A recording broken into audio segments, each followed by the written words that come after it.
Alright,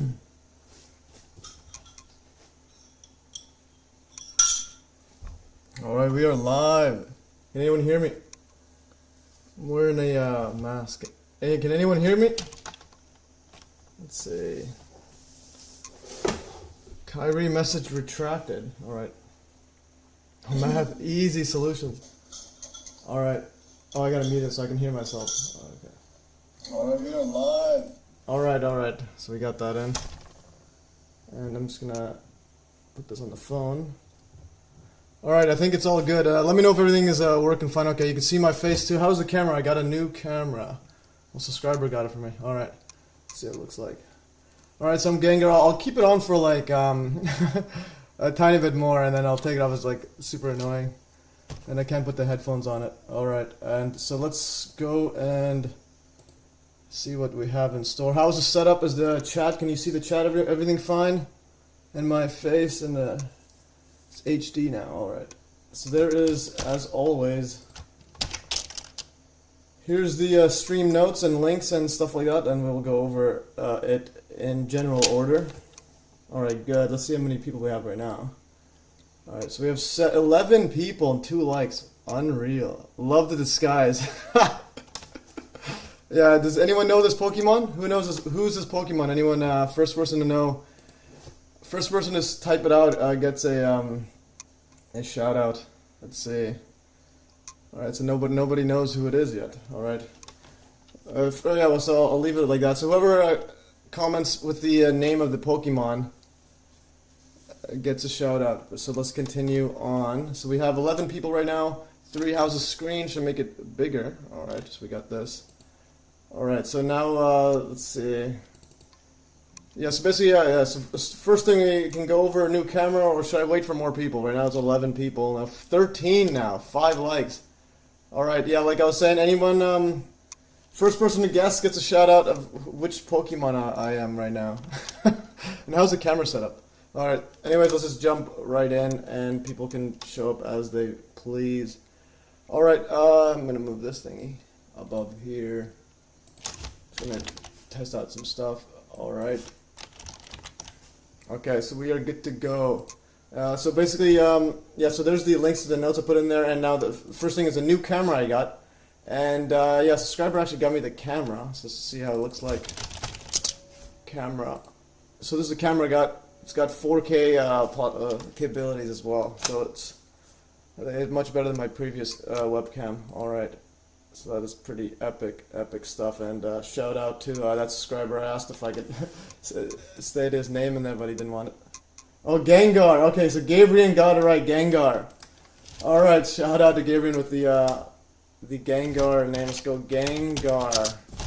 Let's type it out. All right, there it is. All right, so Gengar it is. Let's see how it looks like this, and then.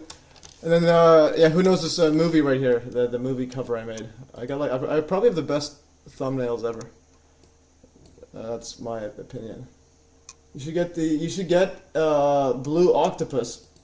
What is that? Oh, Blue Octopus. Did you see that octopus thingy on my Telegram? Because octopus apparently is anti-Semitic. So let's just go to octopus. Octopus. How do you spell it? Oh, octo. Alright, so yeah, I was gonna, yeah, I'll add this as well to the, I'm gonna copy this. I'll put it in the notes.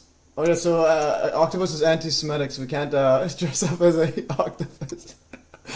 Alright, this is Clown World times 1,000. I'm just gonna put this here. So yeah, so first thing is a camera, and now the next one is octopus anti-Semitic. You spell that. Alright, good enough. Alright, I'll include that there and I'll publish it, all the links, I'll update them. Anyway, so this is Greta Thunberg. So I posted this, I think yesterday or something. So Clown World alert, Greta Thunberg deletes and re-uploads a pro-Palestinian post because an octopus doll is apparently an anti-Semitic symbol of hate. Alright, so this is the current upload she did after she deleted it. So she wrote, so week 270 today we strike in solidarity with Palestine and Gaza. The world needs to speak up and call for an immediate ceasefire, justice, and freedom for Palestinians and civilians affected. And then she has a hashtag Free Palestine. I stand with Palestine. Stand with Gaza. Fridays for Future, and then Thread. And then she has her and her other friends. They got Free Palestine. This Jew stands with Palestine. She says, stand with Gaza and climate justice. Now also you have to throw in the climate justice there. So what's interesting is, so she removed the doll there, the earlier one. Let's go have a look at the earlier post. Actually, before we get to that one, here's what she posted in reply. She said, "It has come to my knowledge that the stuffed animal shown in my earlier post can be interpreted as a symbol for anti-Semitism," which I was completely unaware of. The toy in the picture is a tool often used by autistic people as a way to communicate feelings. We are, of course, against any type of discrimination and condemn anti-Semitism in all forms and shapes. This is non-negotiable. That is why I deleted the last post. So let's go see her super anti-Semitic post that she posted. So this one here, so Greta Thunberg had shared the photo on X and Instagram. She deleted the photo hours later. So there's that doll there. But a stuffed animal in the photo drew public backlash, with several X users accusing Thunberg of sending out an anti-Semitic message.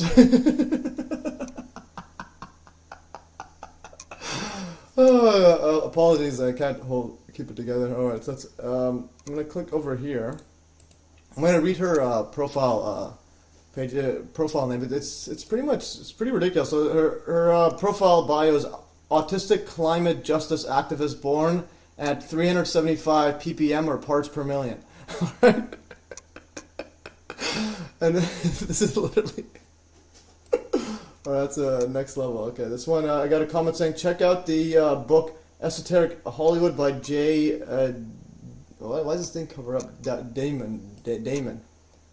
Jay Dyer. Oh, interesting. It's something to check out. You can email me a link, etc. So, okay, so my face in there. Alright, and next setup here. So we added that to the setup. So we are good. And... so the next thing I want to cover is, so scheduling Telegram posts. So now, what I started doing was I started scheduling a lot of Telegram posts instead of putting it all in one go. I just started scheduling it and have it all, like, pretty much spaced like 30 minutes or so. So some of them will be published, like, during this live stream, like this one here. So when your car is leaking, and then you got the U.S. Army going to bring democracy to your car. Anyways. So that is on the Telegram, and that's the one place you could find me often. How do I get the link to the Telegram? Okay, so I just want to click this. Okay, there it is. Copy link and put that in the chat. Yes, follow me on Telegram, and yes, I haven't had any issues with censorship there or whatnot. All right, so yeah, I just want to go over that. So I scheduled some posts. Some of them will be going on as I do this live stream. Also, yeah, another thing, speaking of censorship, I've had several comments of people saying YouTube was unsubscribing themselves. Or, yeah, YouTube was unsubscribing them. And, let's see, actually I was going to post this later. Just go to, there's a YouTube unsubscribing here. So I got a comment in my earlier live stream. Yes, so this person here says... I keep trying to subscribe to you and I get magically unsubscribed. Is this happening to any one of you guys or not? I'm gonna put this right here. Okay, I'm gonna update this. Alright, so let me know if it's happening to you guys. It's YouTube is pretty ridiculous with this kind of stuff. And yeah, and also, how is my audio right now? Is audio good? Should I make it louder? Is my face in the screen? Alright, how much longer can I go with this Gengar mask? I'll keep going until I have to put the headphone on, which actually soon, maybe. So George Bush, alright, so then, so we got that covered. Actually, I'm going to comment right now.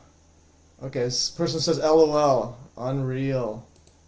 Alright, that was this meme I actually posted on the percentage calculator. So this one here, always give 100% at work, 12% Mondays, 23% Tuesday, 40% Wednesday, 20% Thursday, 5% Friday, but with me it's Saturday as well. So yes, unreal. And this is the percentage calculator, which is doing pretty well right now. So go and use that calculator. Alright, anyways, let's continue on our march of content. All right, so the next thing is George W. Bush. All right. So if you've seen the World Series started yesterday, and then yeah, I thought I added this stuff here. I'm just gonna copy some of the stuff here. George Bush describing camera. I thought I already had this. I added the links. I'm gonna refresh. All right, yeah. So we should have already had them. Yeah. We actually had them updated. Okay, so we have that, and the only thing was added is the blue octopus there. All right, I'm just gonna add this. All right, so the blue anti-Semitic octopus. It's pretty crazy how people just go along with whatever the new thing is, or octopus. How's that anti-Semitic? All right, continuing further. Alright, this person says, I almost missed you. I'll be walking and listening. Alright, walking, epic stuff. Actually, before I get to the George Bush World Series stuff, just wanted to, again, this is me. I always have to chime in with a bunch of random connections. So, if you need a walker, so my neighbor was giving away a walker and a wheelchair, so I took it. So if you need a walker while you walk, here's one. There's me walking. Alright, so I have that, and I have a wheelchair as well. So there's a wheelchair as well if you need any assistance on your journey. Let's see this. Alright, let's get back to the thingy here. Alright, and I'm going to go right over... Alright, so the next thing is George Bush World Series pitch. Yeah, that's this one. This was yesterday, and he also apparently pitched in the 2001 as well. Actually, before we get to that, there's a Stu Peters disinfo. Okay, I'm going to take this thing off. Oh my goodness, it's like overheating. Alright, I am taking that off. I'm putting this on. Alright, how's my face? It's speakers, and we are good to go. And then just let me know if you could hear the audio now. Okay, so Walker Texas Rangers, unreal. Yeah, the Walker Texas Ranger show was absolutely hilarious. All right, yeah, I should find some clips and add them to the Telegram. Okay, so I'll do that for next time. And let's go here. So the next one actually has a Stu Peters disinfo as always. So Stu Peters, if you've seen my previous live stream, so Stu Peters had Andrew Johnson and talking about directed energy weapons on the World Trade Center on 9/11, and yeah, which is what actually happened. And now he all of a sudden he has a explosives expert talking absolute nonsense. It's as if he has short-term memory or he's a complete and utter liar. Okay, Timothy Sullivan says, I will soon need a walker. I want one with a tray with snacks. Or just 1 second here. I'm getting a door call. Thank you.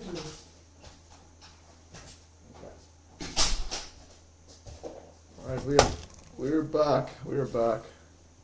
To kick somebody out. Alright, so we are in here.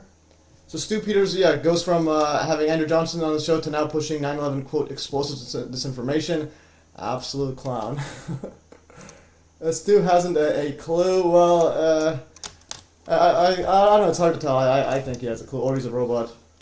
Because like he has this one here, Twin Towers vaporized, and he has the horrible wording too. He couldn't. He has to use vaporize. It's dustified. Because vaporization, as Judy Wood always states, implies heat. There's very little heat on 9/11. Alright, and I think I just had a, let's go to the bottom. Okay, yeah, so just one of the scheduled posts just got live right now. And this is actually, I posted this one, yeah, so it's scheduled one to, literally now at 1:11 p.m. Alright, so Matt G says the unburned paper, anyone heat doesn't burn paper, that's strange indeed. And yes, going over here, so this is so in Canada. So they Parliament voted down a bill C-278 just now or yesterday, which would prevent federal vaccine mandates for employment and travel. And there is 114 is voted in favor of this bill. So an act to prevent the imposition of the federal government of vaccination mandates for employment and travel. And there was 206 nays, like absolute clown. And then it says the bill will be now read a second time and referring to the Standing Committee on Health and so on. This is see the published vote in the journals of October 25th, 2023, and you can see who voted for it, which is a cool thing here. So if you click here, and let's go see who's voting for this. And you can see all the yes and nays, and usually you'll have the Conservatives voting yes, you have the Liberals voting no, but then NDP nay, absolute clown. So yes, it's literally a vote to say don't mandate an injection with unknown substance for absolutely no reason. Alright, so that is that part. Alright, so the Stu Peters, yeah, as always, absolutely ridiculous. And also you had Chris Sky as a Middle East expert, and apparently Chris Sky said he couldn't get in the US or something because he said posted about anti-Israel or something. But I don't know why he has Chris Sky there as a Middle East expert. It's like Clown Show is on like roids right now. Alright, so let's go to the next level. Where was my published thing? I'm gonna put this right here. And let's check the live stream stats. So we have 14, 15 users right now. Yes, it's Halloween right now. People are probably trick-or-treating. Yeah, so 9/11 Versionist, he couldn't show up today because he is at someone's birthday, I believe. Alright, so Rebel with a Cause says, Revelation 13, it's a plan, it's always has been, indeed. And then there's Timothy Sullivan, representative government at work. Well, in a way, neck tattoo and veneers for Chris Sky. That is interesting. And there's some other weird stuff about Chris Sky. So his wife actually got viral before he did during COVID, because she's like very, very short, and she has like a giant dog, like a giant. And then they had some sort of like weird infighting, and then so here it is. So in 2020, Chris Sky's. Oh, this is when they were, when she was talking smack about him. She said that he is sterile from steroid use. I actually met Chris Guy at one of the protests, got a photo of him. Alright, you all set up these live streams around the same time, around supper time. Well, it's 1 p.m. where I am, so it's apologies for that. It's 1 p.m. on Saturday, yeah. Usually if I'm free on a Saturday afternoon, I'll just get the live stream up and running. So I just want to get to...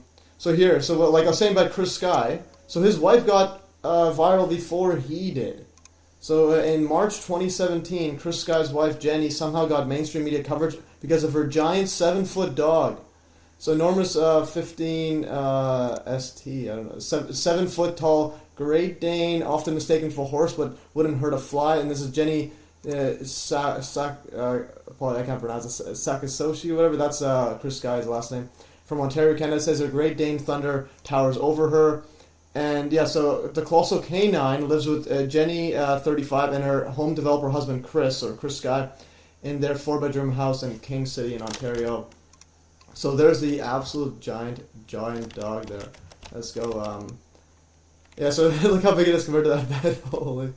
Yeah, so and she's like 5 foot something, 5 foot like 0 around there. And that's an epic stuff here, actually. I'm gonna put that. Are you Canadian too? Yeah, I'm in Canada, so Vancouver, but I was born in Iraq though, so got here in the first Gulf War as a refugee when I was like 6 years old. But yeah, so I am Canadian by citizenship. Alright, let's go here and let's click on, I was going to put this, the next one here. So there's a Stu Peters right after this. I'm going to try to put an order to be more structured. And this is Chris Sky, wife and giant dog. So Matthew says it's almost 5:30 p.m. there. Nice. Yeah, that's around when I start eating dinner as well. And like I said in my last live stream near the end, I don't think much people heard it, but I only eat one meal a day, so that's the time I eat, and I'm good to go. All right, and it's a giant meal, so I'm like bloated, can't move for a while. All right, so we have this giant dog there, and let's go to the next one. Otherwise, I'll be always on another rant. Okay, so Rebels that cost us, it's almost 9:30 in the evening in the UK. Yes, that's pretty good stuff. All right, so the next one here, the next setup is so George Bush World Series pitch 2001 and 2023. All right, so let's go to that George Bush stuff here. Bush. Yeah, so World War III doesn't start until George Bush throws the first pitch. So in 2001, he threw the first pitch World Series, and then he threw this one, and this was shortly after 9/11, and now he throws this one. Please. Wait, now I want to state, can you guys hear the audio? Welcome, the 43rd President of the United States. Did you guys hear that audio? Comment in the thing, otherwise I'll so I can continue playing the video. Can you guys hear the audio fine of the video of this? I'm gonna do it again. States of America. I'm gonna type it.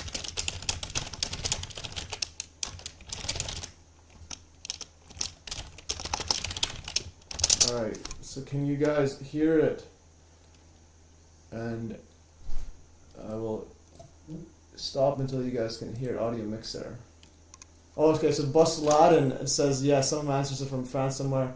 Oh, yes, we can hear it, sweet. And then, I guess, you're French and English. Nice. I'm English and a bit of Aramaic, which is like one of the oldest languages that apparently Jesus spoke. So that is interesting. All right, and let's continue playing it now. And 3, 2, 1. And so there's George Bush on the left, 2023, that was yesterday. And this is right after 9/11. Let's see this. Please welcome the 43rd President of the United States of America, George W. Bush.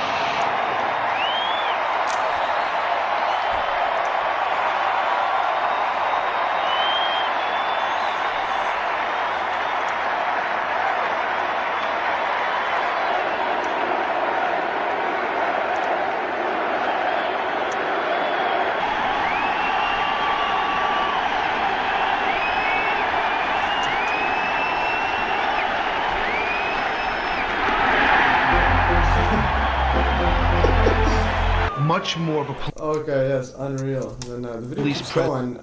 I should have cropped that part out. There's because I got it from the Twitter section here.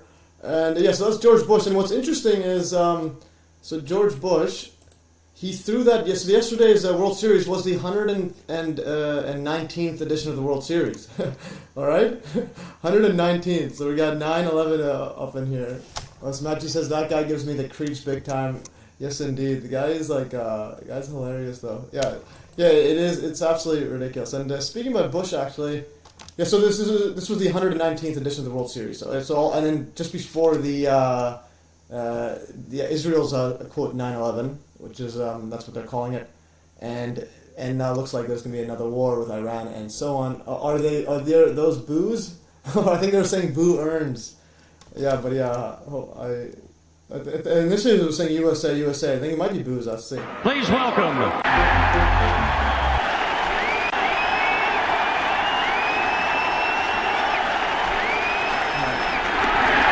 It's hard to tell. It's hard to tell. All right, I bet he smells like sulfur. Yes, indeed. Speaking about Bush, so like again, a lot of these clowns, I think there's some sort of mind control probably going on, and you could see something like that. I'm gonna go mes.fm/eyes.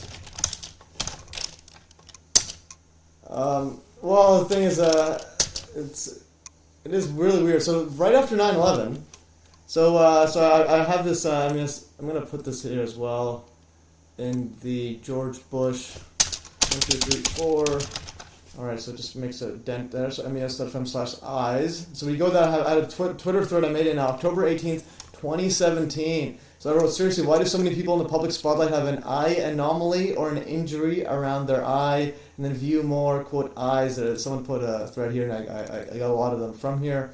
So I started putting it up there. Let's see if this shows up. But anyways, so this is George Bush one. So I did some hashtag MKUltra, Project Monarch, and Mind Control. So this is George Bush. President Bush fainted after choking on pretzel in 2002. So there's also the narrative where the president is super dumb. They have it for a lot though. They had it for, well, they have Biden right now and Trump as well. The narrative that he's just clueless or dumb or senile. And now this one, it's like right after 9/11 on January 14, 2002, just before I think he was doing the Address the Nation speech or whatnot. And it's originally published on Daily News on January 14th.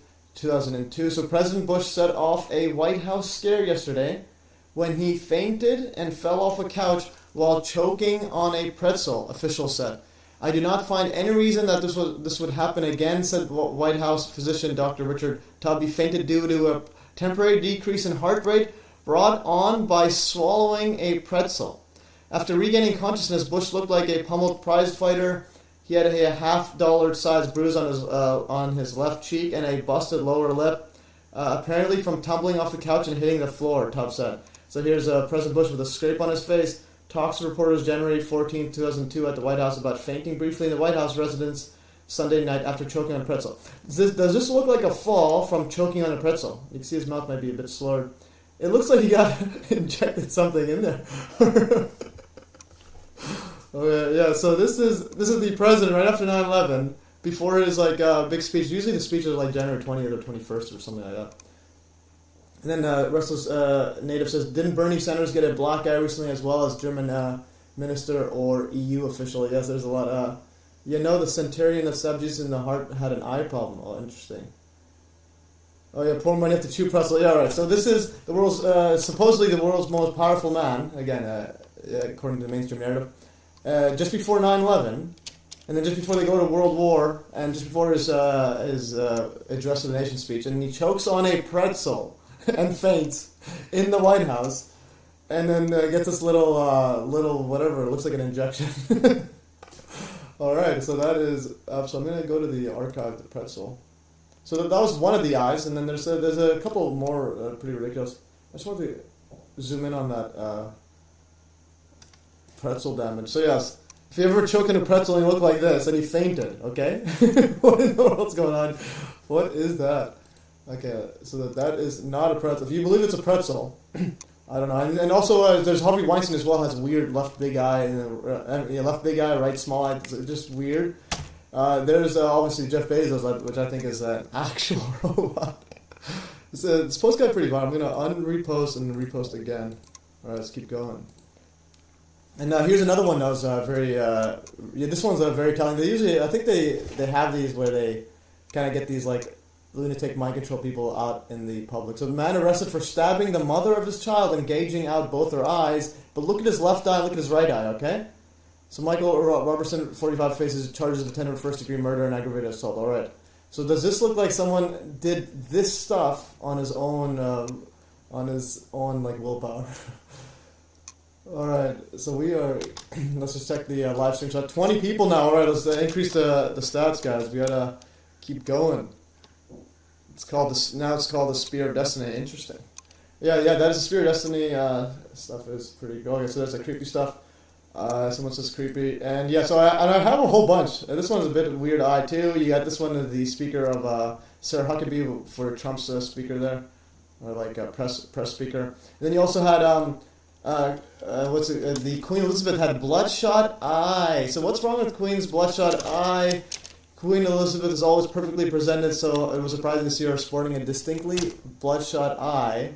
And they just say whatever it was, Buckingham Palace was quick to dismiss inquiries. All right. And then it keeps going on. There's a lot of other people. There's a missing Las Vegas police captain found, and then look at his eyes a bit out there as well. Interesting. George Orwell, I think, also has a bit of weird eye too. It's like looking opposite as well. And you'll see a whole lot of people. Or maybe I'm going crazy, but this is even Alex Jones. It's a bit out there. It's a bit lazy eye. You got Michelle as well, or Michael, however you want to call her. Yeah, so some of these are a bit, I think even Winston Churchill, see some other ones. Yeah, he has a weird eye anomaly as well. You can see the left bigger one. Unless I'm going crazy. Let's just keep going. Actually, here's a good meme. All right, so what is CNN? Fake news, very fake news ISIS. There's some other ones that are pretty interesting. So this one is definitely. So this is Thoughty2. He's a huge YouTuber, and then he has he would go and make the usual. Why do people believe in conspiracy theories? And then his left eye and right eye are just so weird. And yeah, so they have that. And this one here, the post got deleted. I should have downloaded it. This one here has a small eye, but she keeps blinking rapidly for so long. Okay. Try watching this clip and try not to stare at her eye. See if I can find this. I need that one. I need that photo. Oh my goodness, and I have to get deleted. That's why I like Telegram and download everything that I like. So left eye symbolism. This was one of the freakiest ones ever. So he just blinks nonstop with her weird eye. Even Trump's got a weird left eye as well. And I just want to keep going. How much can we go until we see some really big ones? Even this UNICEF guy. Yeah, this UNICEF campaign, leading campaigner for the children's charity. Yeah, he was also convicted of raping a boy, and so on. And he's got a weird look as well. All right, just gonna keep going. I think even Hitler has a weird left eye as well. This is Hitler's eye there. It's like this one's a bit lazy. This one's a bit bigger and straight.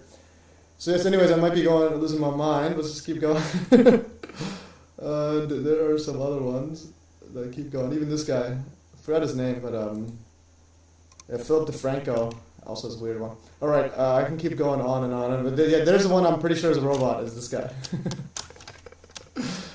Jeff Bezos. I just want to see how many more did I have before. I just wanted to see what the last one I did. I haven't posted one in a while. So this is Woody Allen as well. They dotted their eyes and now their eyes are crossed. Yes, indeed. I just want to go. Where is the next one? Okay, this is. I just don't like how the thread's cut off somewhere. Okay, and then and also this one here is an interesting one. So Facebook was created by a college dropout, and this is the supposedly college dropout right here. Literally, it's a robot. The more data I gather, the more I understand what it means to be human. All right, I just want to keep going. I'm just gonna fast forward until I find the last one. Oh yeah, so Jimmy Savile as well has a. So Jimmy Savile. This one, the Britain's Jeffrey Epstein, pretty much. He is very creepy looking. Look at his left eye as well. And this guy, read up on his story. It's ridiculous. And someone gets knighted by the Queen. I think he met the Pope, and I think he got knighted by the Queen as well. You gotta double check that. But anyways, he's with the kings and prime ministers and so on. Yeah, I think he was knighted by the Queen there for something.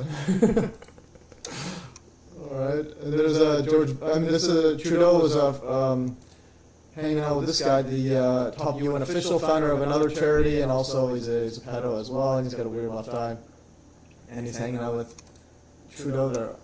Oh, someone just said it. What about Lisa Left Eye Lopez from TLC? All right, she was killed too in an accident. Did someone say that? Someone just said it. Lisa Left Eye Lopez. Lisa Lopez. Lisa, I've never heard of that. Lisa Left Eye Lopez. Oh yeah. Actually, someone just said that right now. So Lisa, that's at the same time. Lisa Left Eye Lopez. Is that a real thingy? Oh, so Lisa Left Eye Lopez. Okay, see her eyes. It looks pretty. Well, let's see. I just want to look closer. But yeah, so the left eye is pretty interesting. Left eye symbolism. I've never even heard of this person before. All right, that is interesting. So the left eye. Oh, I hate. Oh man, pre-search is just so bad. So I use pre-search because I earn crypto, but then sometimes it just blocks off. So I just switch to Google. Lisa Left Eye. Okay, her left eye seems fine, but she has talking about left eye, so that's interesting. Oh, there's an audio echo. Apologies for that. So someone's saying there's an audio echo. Let me just switch up everything then. Oh, so it might be speaking as well as this one. Speakers. Someone says audio echo. Just want to see audio. This should be the only audio coming out. And there shouldn't be anything else. Is the audio still echo there? Yeah, I have no idea what's going on. Every time there's some issues with the live stream. This time it didn't happen right away. So it's just good. I'm going to just play it on my thing right here. Yeah, I just don't understand. Audio input and desktop audio, no.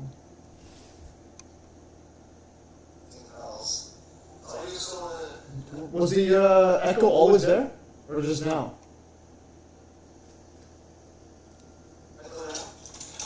Yeah, I don't know why it's going on there. Oh, I don't want no scrubs. Okay, that is actually a reminder. I just gotta fix this echo, guys. See what it is. I'm gonna turn this one off. I know.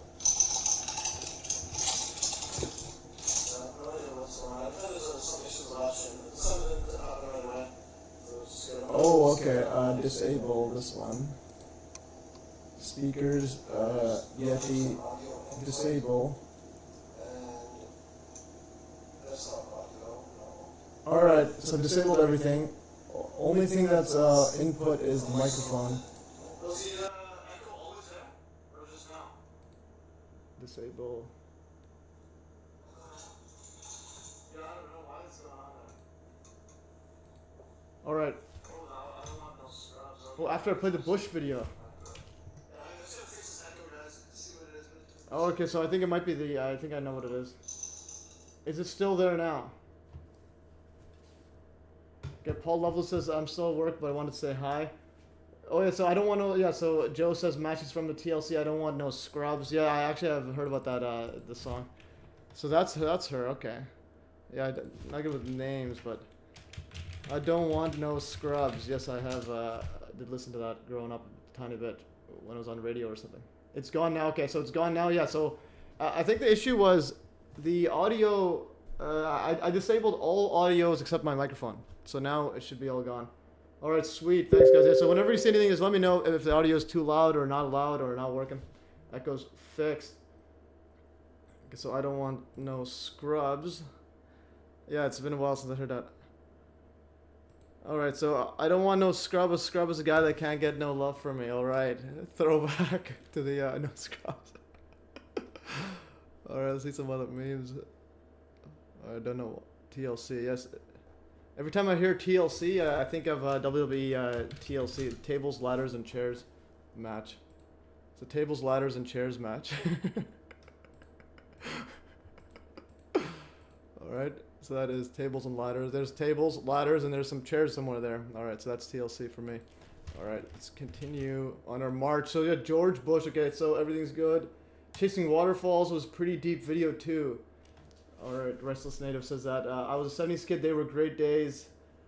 Alright, I think I've heard that Chasing Waterfall song. Okay, so what was the last video?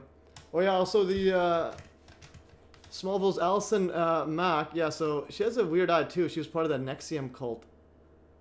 And then she also posted on her Twitter photo of this like this witch. MES, any new insight on gyroscopic science? Nothing too new, but I have started writing up the Bruce De Palma video, so I'm gonna start writing up that. I'm gonna try to get that up by this year. It basically, I'm moving into the realm of electromagnetism and seeing. I'm gonna basically summarize how this works, and then eventually try to produce it. But the main thing is actually go in detail and go through how it works. But in terms of gyroscience, it's still a work in progress. But if you can play around with the gyroscopes, let me know, because what's interesting is like a lot of free energy people. It's like the gyroscope is so simple, but nobody talks about it. Like the stuff I just showed is like let's see. Actually, it's experiments. Yeah, like this list of gyroscope experiments, they're literally irrefutable. They just show that mainstream science is wrong. So that, and then anyone even talk about free energy, they should at least get this basics. This one is so simple yet so ridiculous. So like all of these ones, universities should be fully investigating into them. Or they doing it in the Iraq War, yes indeed. All right, so we'll talk about gyroscopes in a future one, and there's gonna be, I'm gonna do another experiment actually. Once I get my schedule, I'm just trying to get everything organized. The 31 is gonna be actually on a Victor Schellberger experiment actually. It's about the spinning egg, and it rises in the water. Like if you just have an egg and then you have like a tub of, just like a column of water, and you spin the top, the egg rises. And I will get to that as well in fairly soon, probably November. Anyways, let's continue further in the March of what's the next setup. So we got over the George Bush one, and that was the 119th. So the next thing is the WTC Sphere. This one is pretty epic. So I posted this one earlier. So this one, how in the world, I wrote, how in the world did the 9/11 Plaza Sphere survive, aka the Twin Towers literally turned to dust, and why is the rubble below the sphere? So these are 110 stories, each of these towers, and there's a whole bunch of other buildings around it, and there's that sphere. So you would expect the sphere to get destroyed, right? There's the sphere, and all the rubble's underneath it. Like, what is going on? And how is this side of the wall here standing with just by itself? It's like it wasn't crushed, and everything else around it is just gone. So it's like, So the rhetorical question is what is going on? But what actually happened? Yeah, the towers literally turned to dust, and so the rebels underneath this stuff, and the sphere is barely damaged. It's just you have a little dent on top. So there's a sphere. There's nothing. I mean, there's a sphere there. Like, look how tiny it is, and even this wall is just standing there somehow. So Matt G says, "Wow." Oh yeah. So the sphere. How's the sphere not completely gone? Okay, so that was an epic video or photo there. And now the next one is I tried to find this previous live streams when I was going over with Andrew Johnson. The Trump Hillary laughing one was in the Purge, but then it was behind that Patreon paywall of Wolf Clan Media's. So I'm gonna go and Hillary laughing. Let's click it here. It's pretty interesting how they were joking. This is right after Trump won the election, or was it? Let's see what date. October 21, 2016. No, it was actually right after, or right before. Actually, I think it was right before. I thought okay, so it was right before. I thought it was right after, but anyways, it's pretty good. IQ says, "Can I ask you one question?" Yeah, you can ask one only. No more. Just joking. Excellent photos. We'll share. Makes the point so well. Yes, I'll send that to you right here. Copy message link, and there it is. Timmy, you could share that. Share the Telegram, and the photos. Pretty wild stuff. All right, and I think I had a another scheduled post just happened right now. It's another scheduled post. Yeah, I brought this one. Why is U.S. Bringing democracy to my car? All right, let's continue further, and we were go. So there's Greta, there's Gengar. Oh yeah. I want to find out. I want to keep finding out the rest. There's another post I did. So literally, even most of, if not all of the UK quote child groomers that were banned from Snapchat appear to have weird left eye anomalies. I think all of them had. They all looked a bit weird left eye. This one's a bit hard to see, or might be losing it. All right. So I'm a bit losing it right there. And this is former Republican Speaker of the House, Newt Gingrich. Yeah, so I have some sort of obsession with eyes. And his eye, and this is his wife. That's his actual wife there. Let's continue. And then yeah, Bill Cosby as well. Bill Cosby's got the lazy eye and the whole package. So anyways, I'm just showing some patterns. It doesn't mean everyone with the lazy eyes is is a mind-controlled, a monarch slave.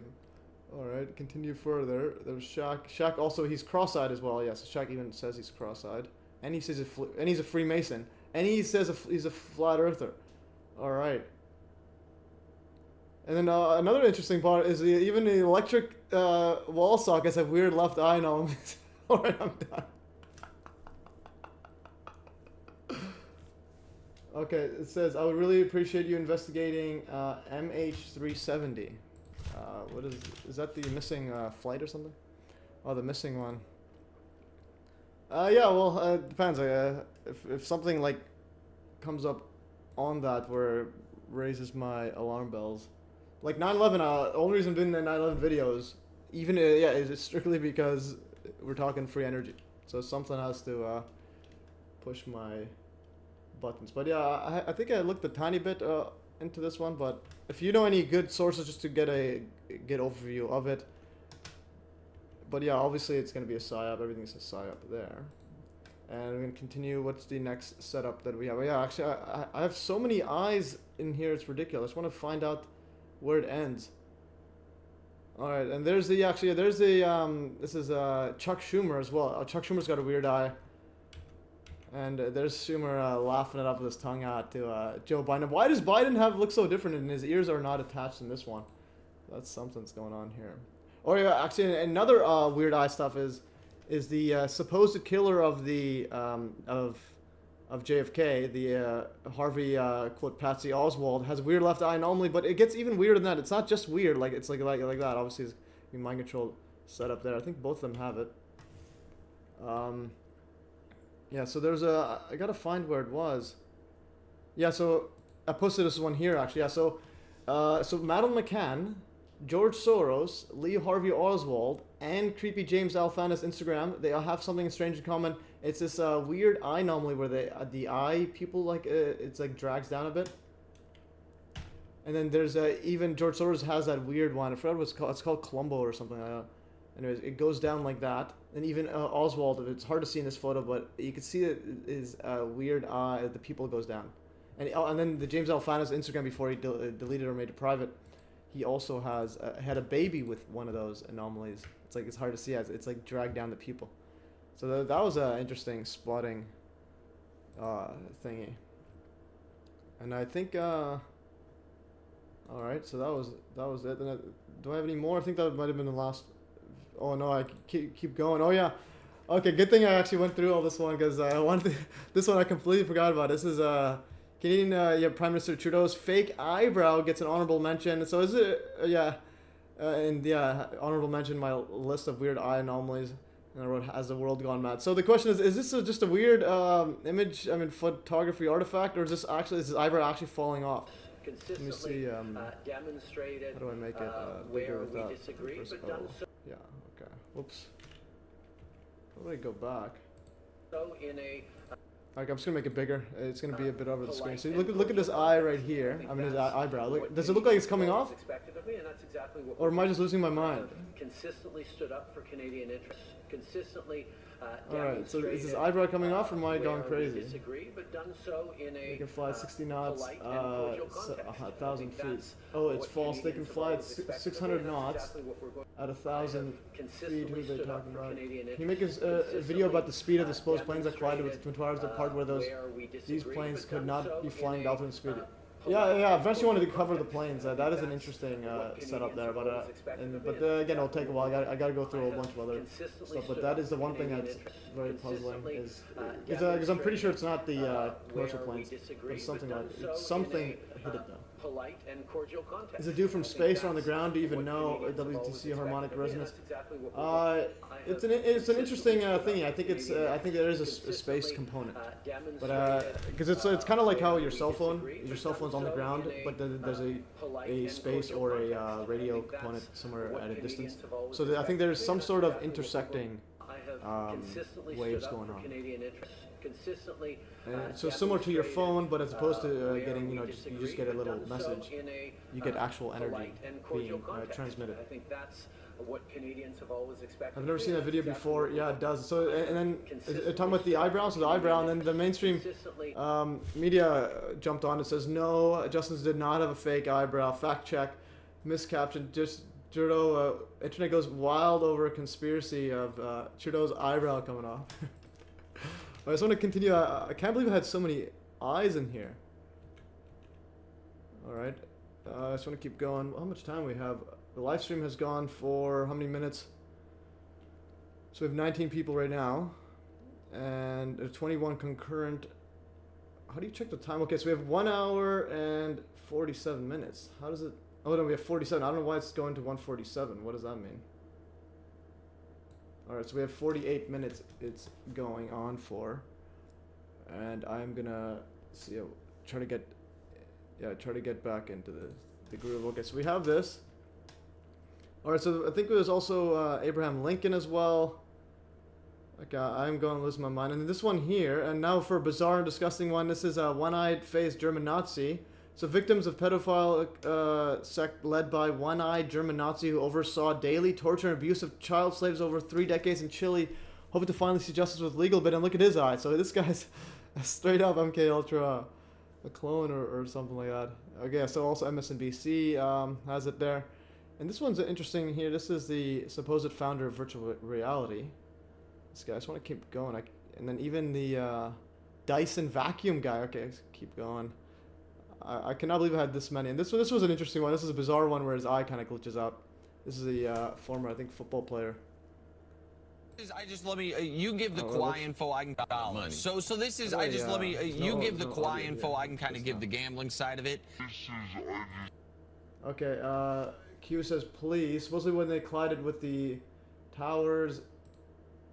Yeah, that is something I want to go over as well. So how do I exit this one? I'm going to play this one here. You give the Kawhi info, I can kind of give the gambling. But on the backside of that, they're only letting you wager a small amount of money. So this is, you give the Kawhi info, I can kind of give the gambling side of it. Yeah, so that was a bit out there. And I just want to see. Is this? I think that was the last one I did. No, it keeps going on. Okay, so it's director Steven Spielberg as well. You have I think Malcolm X as well. Okay, so I think I've jumped a shark here, and also James Gunn also has a weird left eye. Keep going, and also yeah, Dick Cheney as well. Look at this clown. All right, and they put him on a pedestal, and there's what actually happened. All right, keep going. But yeah, so to answer that person's question, the how do you pronounce it? IQ or something about the supposed planes and so on. Well, if you can help me out as well, get some content on it. Like you actually go look at it and then ask me some specific questions, because I think you could also get in there, because we needed a whole lot more truthers out there, not just your boy MES, because I got a specific set of videos I'm doing. And eventually get there. And also the 911 planes ones, you gotta be very careful. Those ones will get deleted on YouTube. Okay, I think it's the last one. I just want to find the last one before I go. Okay. This one, I don't know what in the world this is. Okay, there's also, Benjamin Netanyahu. He also has a weird left eye. See, he's a weird left eye. And also he was talking about Iran. Bomb chart steals a show in his UN. This is 2012, so they've been talking about it non-stop. And then there's the Dan Grenshaw's the Republican one. He's got right eye that's gone. And now this guy here, West Virginia lawmakers facing calls to resign after comparing LGBT people to the KKK. What is this guy? How is this guy existing? All right, and then there's another one. Black man becomes head of neo-Nazi group he intends to destroy. Okay, what is that all going on here? All right. All right. So I wrote here, nothing to see here. My captions are pretty fire. Nothing to see here, folks. Just fake news. CNN exploiting a mind control victim for a bizarre psychological operation to push the typical divide and conquer ideological subversion agenda. That's unreal. 2019, before COVID. So Black Man, I'm gonna post this in the links there. All right. So yeah, Aki says thank you very much. Thank you. Katy Perry has a good glitch. Yeah, Katy Perry. I think I included that one as well. And there's another thing as a prediction machines talking about AI and stuff like that. And the photo's an interesting one. So you got the left eye is a robot, right? And now you got this guy's left eye is a robot. And this guy I'm pretty certain is a robot. And there's another time where I completely forgot about all these. So yeah, when you go through my MES eyes and let me know what you think. And this one, his eye kind of like blows up. So Walking Meme Alex Jones in his July 2018 show looks like his left eye is red and is about to explode. Yeah, his left red eye is about to explode. Let's listen to him. I'm not that damn smart. You know how easy this is? Jesus. But no one wants to do it. No one has the instinct or the will to execute anything real. They only execute failure. I'm not that damn smart. You know how easy this is? Jesus. But no one wants to do it. Holy. No one has the instinct or the will to execute anything real. They only execute failure. Look at his eye. I completely forgot about these. These are gold. All right, and then yeah, these people are sick. And then Matt G says, "I have two weird eyes, so I'm good. Balance weirdness." Yes, you are. All right, I think this is actually the last one. Okay, we got right to the end. All right. Okay, so Alex owns another one who needs a stool softener. Yes, indeed. All right, I was gonna chime in with another sidetrack, but I'll keep going forward. Okay, so and the next one, so observable evidence. Yeah, like I said this briefly in the previous video. So if anyone knows who the authors are of that observable evidence documentary, let me know. We'll get them on the live stream. So this one, they made this 10-hour one, but they kind of split it up into several parts. And they made the Liars for Truth videos. And let's go here. All right. And yeah, so if you notice here, so my 9/11 Truth one, I have 24 here, but I also have started doing the observable evidence and putting anything that doesn't make the cut on this 9/11 Truth one as part of this observable evidence one here. So that's something. Eventually I get to the planes one. and because I'm gonna start doing like every weekend I start to try to edit, make a video if I can. And the current one I'm doing is on Melissa Melissa Doi actually. She was a caller inside the Impact Tower, but hopefully I get that up by tomorrow. But anyways, going here, so if you know these guys who made this observable evidence documentary, and they had the previous ones, they did the 9/11 Liars for Truth, and then the 9/11 Essential Guide, if you know them. And I'm going to actually read what they said. So read what they said, and they wrote it to Andrew Johnson. So here's the original article and their letter. And I'm just going to go through here. And let's read the letter. It's pretty mind-boggling, actually. Actually, I'm going to read the whole thing, if you guys don't mind, because it's I think it's worth it getting read out loud. So, dear Andrew, hope this finds you well. Merry Christmas, and to celebrate, here's some ginormous documentaries on the Corona bollocks. If you like them and want to help spread the love, please pass them around. We cannot promote them at the moment due to all sorts of. I just don't know why this thing's in the way. Alright, I'm just gonna read it like this. Yeah, I just don't like these. I'm just gonna get rid of these. This is absolutely ridiculous. Okay, I'm gonna get rid of these floating icons. Like, I don't know what. Okay, right click, delete element. Okay, so we got rid of the floating icons. So now we are golden. Alright, so if you like them and want to spread and want to, I'm gonna start all over again because those icons kind of ruined my mojo. So, dear Andrew, hope this finds you well. Merry Xmas, and to celebrate, here's some ginormous documentaries on 9/11 and the Corona bollocks. If you like them and want to help spread the love, please pass them around. We cannot promote them at the moment due to all sorts of horrendous circumstances, but obviously time is of the essence, at least with the Corona stuff, and there's so little quality content out there, it feels criminal not to set these videos free immediately. Ideally, we would love for them to just circulate and for random people to start uploading them to the web, and nobody would really knows where they came from, kind of like the monoliths in 2001. This also denies any opportunity for character assassination and other distractions. There's nothing new or groundbreaking in any of the videos. They're closer to art than journalism. They're basically just a repackaging of existing content and information. Their main selling point is that they have been put together with great care and are designed to appeal to normies and casual truthers, and to explain things in a way that's both clear and entertaining, and more watchable than the TV. That's the idea, at least. Obviously, everyone thinks their documentaries are going to change the world, and this rarely happens. But these videos might be different enough in style and format to at least wake up a whole new demographic who so far have turned their noses up at the alternative content. A great effort has been made to avoid anything too, quote, far out or too, quote, left-brained that triggers university-educated normies and gives them an excuse to stop watching. Yes, make it.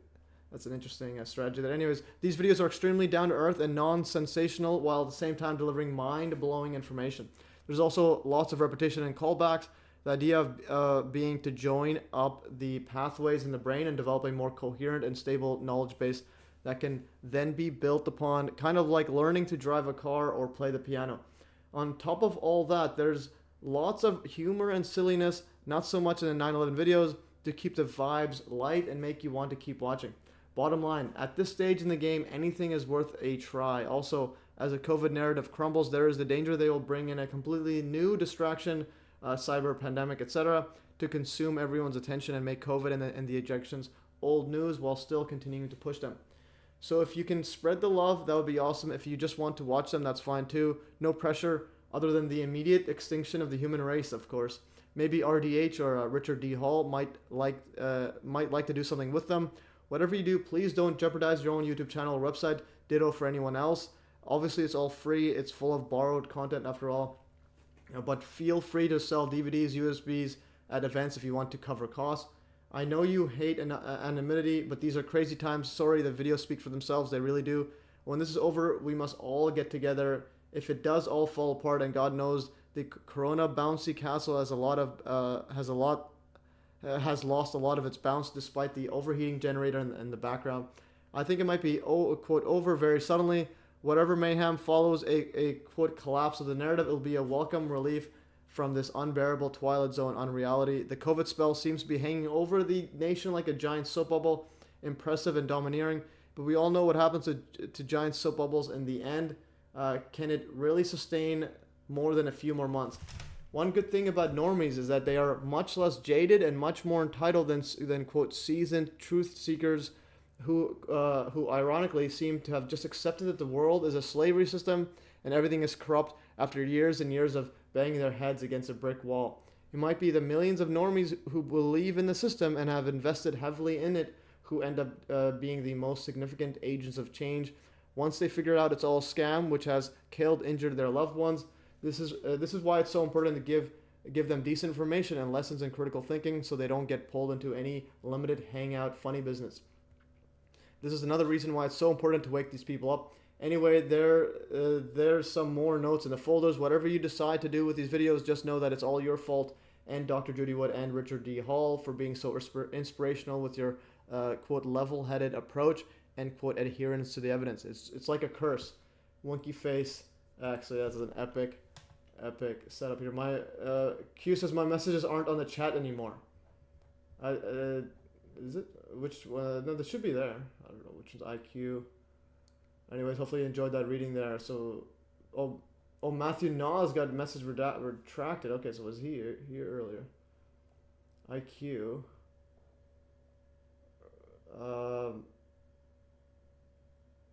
I can see I can see your messages, IQ. Could you make a video about the speed of the plane, etc.? So I don't know what's going on. Hockey, normies, hockey, normies. I guess Jimmy Bartlett says hockey. Yeah, hockey. Yeah, I watch a tiny bit of hockey. Usually when Ovechkin's playing, it's like favorite hockey player. It's because when I first had a video game like a Sega Saturn or something like in like '97, and then we had a created player, and I created one that was like the biggest, fastest, and hits and only shoots.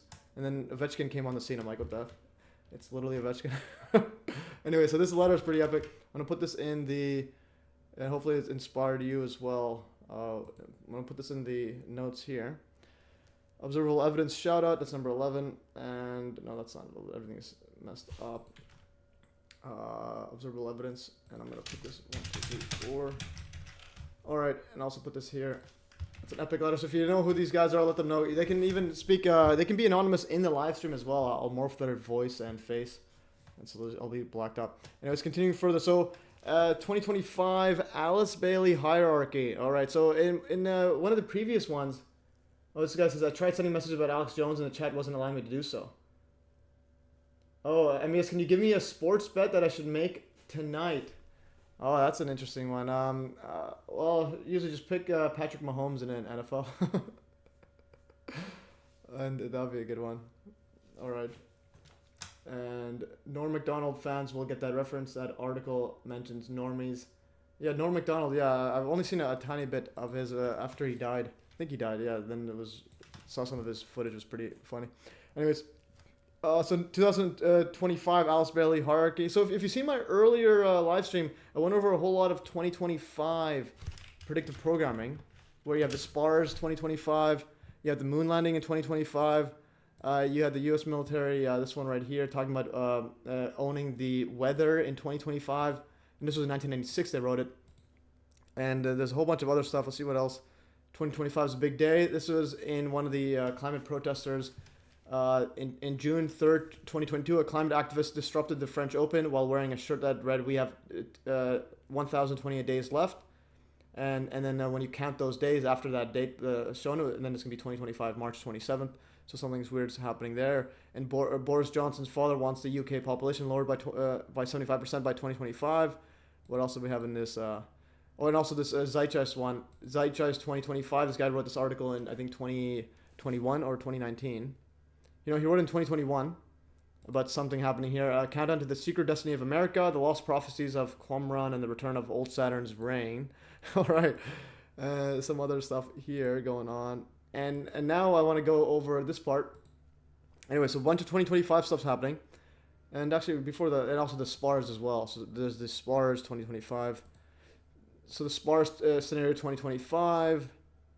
I think it's somewhere here. Where's the Air Force 2025? I think we have that.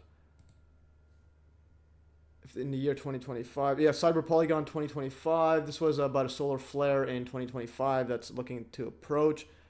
And yeah, so impact of 2025 solar storm. So we got Cyber pandemic. Then also Trump should be the Trump 2025 takeover and so on.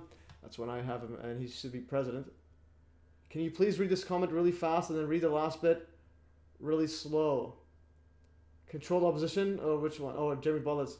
Norm MacDonald fans will get that reference. That article mentioned Norm.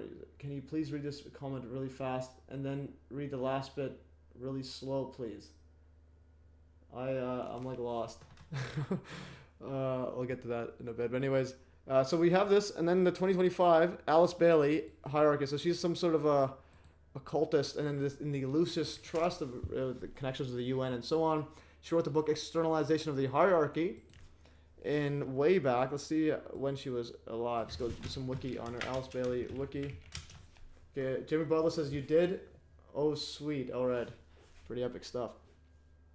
So she's born June 16th, 1880, and she died December 15, 1949. So this is way back. And so she wrote hierarchy. Okay, so externalization. So she wrote in 1980 the song.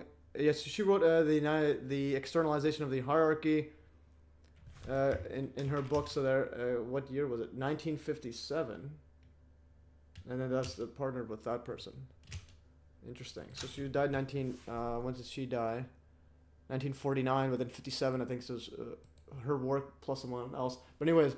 So she's talking about the age of Aquarius happening, and I just want to go back to that other stuff here. So we get the, so let's just read on her first, actually. So Alice Ann Bailey, June 16th, 1880 to December 15, 1949, was a writer of more than 24 books on theosophical subjects, so some next level religion there, occult religion, and was one of the first writers to use the term New Age. And Bailey was born as Alice Latrobe Bateman in Manchester, England. She moved to the United States in 1907, where she spent most of her life as a writer and teacher. Anyways, so she got the loosest trust right here. Talks about 2025. So, and let's just read what she was writing. And this again, she died like 70 plus years ago. So thus, a great and new movement is proceeding, and tremendously increased interplay and interaction is taking place. This will go on until AD 2025. During the years intervening between now and then, very great changes will be seen taking place, and at the great General Assembly of the Hierarchy, held as usual every century, in 2025, the date in all probability will be set for the first stage of the externalization of the hierarchy. I think what this means is basically however the world government is being run, it's going to be externalized, and now you're actually going to have the public world government. Everyone just accepts that the world order is as is. The present cycle from now until that date is called technically the stage of the forerunner. It is preparatory in nature, testing in its methods, and intended to be revelatory in its techniques and results. You can see therefore that Kaons, masters, initiates, world disciples, and aspirants affiliated with the hierarchy are all at this time passing through a cycle of great activity. All right. There's some wild stuff right here, guys. So 2025, something big should be happening. So, and I'm gonna put that actually, I have the link already. All right, so we have that Alice Bailey, and also there's the Air Force 2025 document. Let's go over this one. An operational analysis for Air Force 2025, an application of value-focused thinking to future air and space capabilities. And this was in May 1996, Air Force 1995, and they had some next level stuff inside the air actually. See, so we got some photos. I thought there was a projection technology as well in this. Let's see if I can find projection. Oops. Oh yeah, there it is. So this is they're talking about 2025 airborne holographic projector. Brief description: the holographic projector displays a three-dimensional visual image in a desired location, removed from the display generator. The projector can be used for psychological operations. All right, and strategic perception management. It is also useful for optical deception and cloaking. All right, that's interesting. Providing a momentary distraction when engaging an unsophisticated adversary or just general public. Capabilities: precision projection of 3D visual images in a selected area. Supports PSYOP. All right. and strategic deception management. Why are there black budget programs going on for deception? Provides deception and cloaking against optical sensors. And you got some other stuff here. Image processing, holographic displays, lasers, optics, power systems, white paper, and so on. So this is 1996, talking about 2025 Air Force capabilities, all right? And you got some image projection going on there. All right? And you got PSYOPs. So PSYOPs is epic stuff here. All right, and let's start closing some stuff. All right, there's some gyro stuff. So yeah, so speaking of the gyros, when talking about like what new insights on it, well, gyroscopes is a tiny part. The thing it raises is that science is fake at the fundamental level. Mainstream science is incorrect at the fundamental level. So that means the more complex stuff, like let's say computers that we're using, they're probably being they're not as optimized as they should be, and the energy being used is probably a lot more than it should be, and the computing power is probably a lot less than it should be. So everything is a ramification of the fundamental science that gyroscopes show that it's wrong. So anyways, but it's next level gyro theorization. All right, going further. Let's see the next one here. So the next one is 3D model lying on purpose about the basement. Yeah, so I went over this one in the last video. Let's go over that again. And this is a model. Okay, this one someone wrote here. So bizarre how these other people make these videos to increase the lie. They make their models not to scale and lie throughout, all partaking in the cover-up. Lots invested to keep the cover-up going. And this is in relation to this one here. So when I uploaded this one by 9/11 Revisionist, I uploaded a video, an edit he made, and then I realized that the model that was being used. So for example, in this one here. Today. So this person went to all the effort of making a full 3D model of the WTC. And when you make a model, it's pretty easy to make everything to scale. Once you have it, you just follow it. My goodness, YouTube blocking my messages. Okay, so IQ's going ham. 4, 3, 2, So this guy made this entire 3D model. and 1, also known as Twin Towers.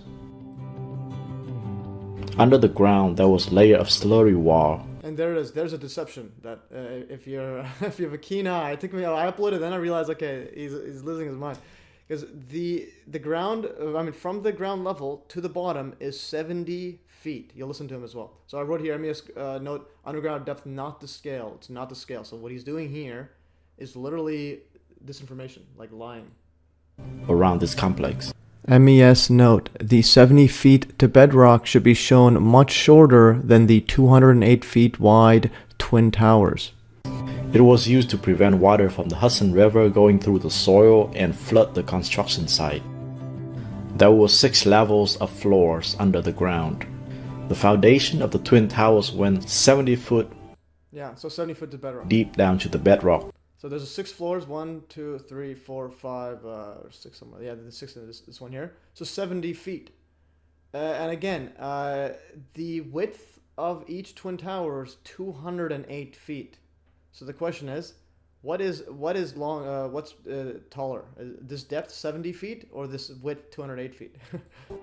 This is the core of the building, running from the bedrock to the top of the building. So there's the actual image. If you scale what actually should have been, it should have been like literally my mouse size. My mouse is taller, or like the length of it is taller than the actual 70 feet when it's scaled up, when it's actual proper scale. So this guy, the reason he's doing this is make it seem like when people say, where's all the rubble gone, a lot of clowns will say it went inside the basement. And I have infinite going on there. So the guy went through all that effort to make a 3D model and then lies about the bottom floors. And I got a whole lot of people here. So you forgot the basement and parking decks underground. Well, they're also barely damaged, but they're also tiny. Going on. And let's see, I think, yeah, and I wrote here. So many people just keep saying the same thing. When you say the rubble would not hold within the visible size of the picture, you are right, but just add the underground floors. All right. So so now you understand the cover-up is absolutely next level. All right, so Jim Jones says math is a model of our perception of reality and hence probably flawed to Gödel's incompleteness theorem. Yeah, math is kind of like, it's a representation of kind of trying to figure out what reality is. But yeah, I do agree that the mainstream math is probably flawed as well. And one of the things I'm thinking is, in computer cryptography, a lot of it is just figuring out prime numbers, like how to determine large prime numbers. And let's see, prime numbers in cryptography. So I think there's probably easier ways. So in mainstream science, so why are prime numbers used in cryptography? Prime numbers are used in cryptography because they are difficult to factorize. This means that it's difficult to find prime factors of a composite number without knowing the factors to begin with. This makes it difficult for someone to intercept a message and read it with the proper key. So I think stuff like this, they probably have ways of easily calculating prime numbers. And a prime number, if you aren't familiar with, is a number that can be only divided by itself and 1. So for example, number 7, you can't divide it out cleanly by 3 because you're going to have a fraction. So 2.333, etc. So that is, so you can only divide it by 7, you'll get 1. And you can only divide by 1, you get 7. Or 1. Whoops. Why does it just click it? Okay, 1. I don't know what's going on now. 7 divided by 1. Yeah. So 7 is a prime number. And when you get super large ones, supposedly it's hard to determine. Okay, so the Jim Jones, a famous picture of Pythagoras, he's pointing to Masonic square and compass. Yes, indeed. So I think that's where it gets, I think, the next level. Anyway, so reorder world. Okay, I don't know. The next setup is reorder world. See how much time we've got. So we have 1 hour, 16 minutes, and I've been standing. So basically, whenever I can stop standing, I'll stop the stream, is when I stop standing. And I don't know why it says 147.55. Is it going to cut me off at that? All right, so we have 24 people, 87 viewers, and so on. So yes, we have less people than usual, probably on trick-or-treating or something. DARPA has access to quantum computers anyways. Yeah, quantum computing, yeah, even then, what I'm trying to say is, like, the math is probably such that you could do quantum computing type of computing with, like, basics. If you have, instead of doing brute force, you could just sidetrack and easily solve anything. So then the quantum computing one will be even scaled up even infinitely more. Anyways, going back to here, and so the next setup here, so we went over 1 hour 17 minutes, and let's try to get another hour if I can keep my legs standing. Let's try to power through all of this, and then then you can ask whatever. Just want to go to the next one here. And so the reorder world, I don't know what this one was. Okay, give me, give me world order or new world order. Okay, this is an interesting one. It's that AI guy who says everyone should be robots or something. World. Where does that guy's name? Give me, so this one says, give me my new world order or we'll make it even worse. This guy, Israel and Palestine is the price of destroying the liberal global order. If we don't reorder the world, it will get much worse. Play this video. Yuval Harari, these are big themes, and yet look at the reality now, as you and I both know. Antony Blinken is doing the diplomacy. He's going around the Arab world. They can't even open the Rafah crossing between the Gaza Strip and Egypt. Yeah. Again, this is dismal. This is the price, in many ways, for destroying the global liberal order. For the last 5-7 years or so, forces all over the world, including in the UK, including in the USA, worked to discredit and destroy the global order. And when you destroy order and you don't put anything in its place, what you get is disorder and chaos. And we saw it with the Russian invasion of Ukraine. We now see it in the Middle East. If we don't reorder the world, it will get much, much worse in all corners of the globe. There is work to be done. Yuval Harari, thanks very much indeed for coming in. Appreciate it. All right. Thank you. So Yuval Harari. So I guess just an expert in world order, whatever that means. Yeah, Jim Jones says Yuval Harari is his name. Your message retracted. It's a reality access, or you're on the show. I don't know why you retracted your message. But all right, interesting. Just let me know what. Yeah, just comment below. I don't know why I retracted, but anyways. Hello, indeed. All right, so this guy apparently is an expert in world order. Why is the guy everywhere? And he had interesting hand signs at the end. reorder the world. So he does that hand sign at the end there. We'll get to the hands in a bit. So we have that reorder the world. So that was a good video. And then the next one is Fetzer threatens Judy Wood. Let's go to Fetzer. So this one, Judy Wood. Fetzer used to be... yeah,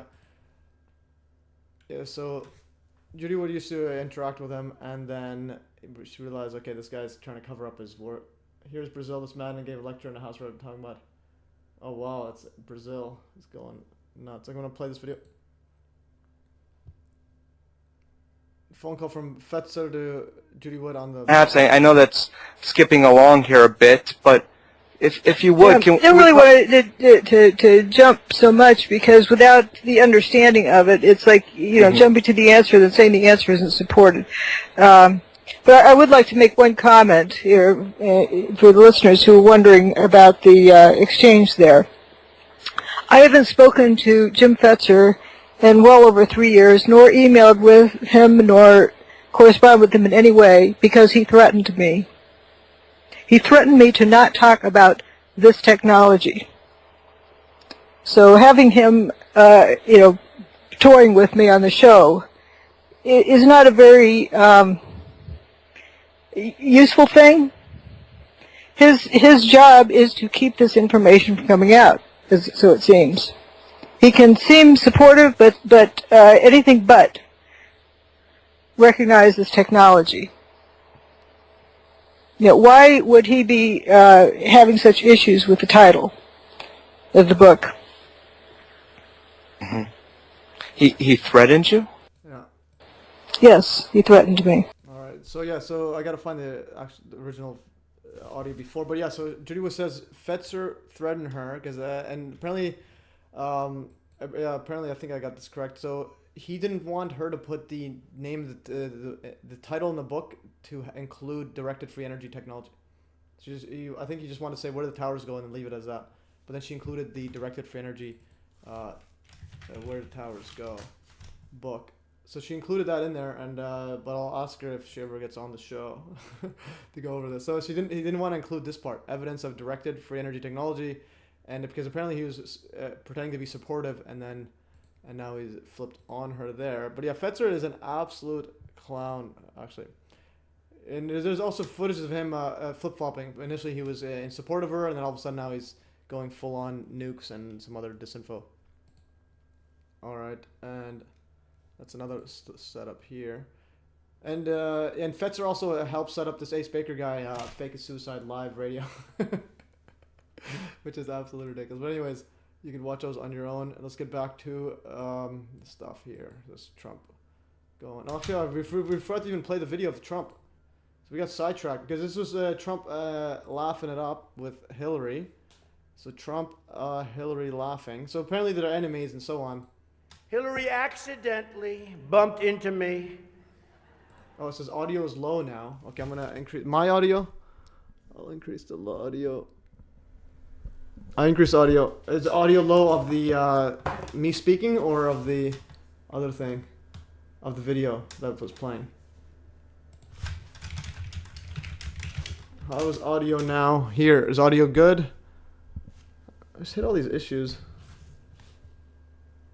Okay, Reality Access says George Bush speaking to Congress. The United States will not permit the world's dangerous regimes to threaten us with the world's most destructive weapons. Unreal. That's actually a very good insights there. Okay, so how's the audio, guys? Before I continue, how's audio? Someone say yes or forever hold your peace. Okay, audio. Max Spock. All right, Spock is in town. All right. Every time I see Spock, I think of that Simpsons episode where he disappears and then he's like, what someone says, you didn't do anything. He says, my job here is done, and then leaves. And audio's a little better. Little, or should I make it higher? Yeah, I don't know what's going on. Everything is just an issue. All right, that should be good. I'm just gonna continue. This is him. This is Trump and Hillary laughing it up. And Hillary accidentally bumped into me, and she very civilly said, "Pardon me."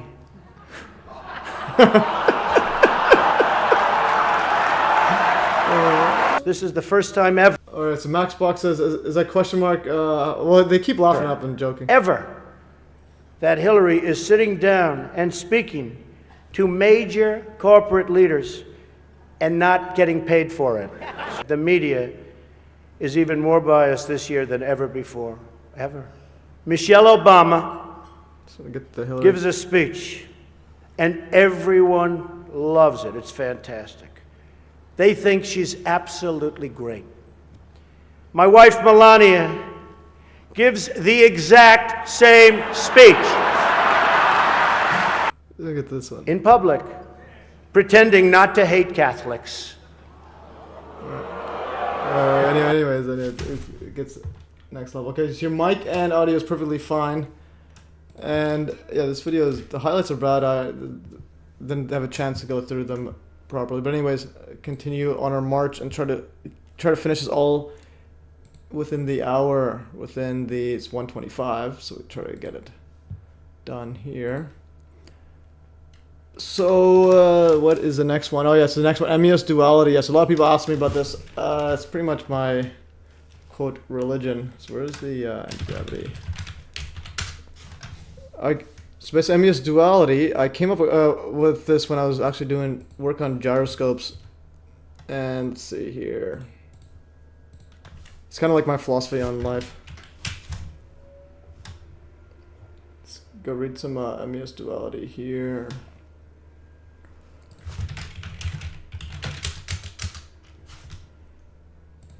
Alright, so this MES duality, it's like some next level stuff I come up with.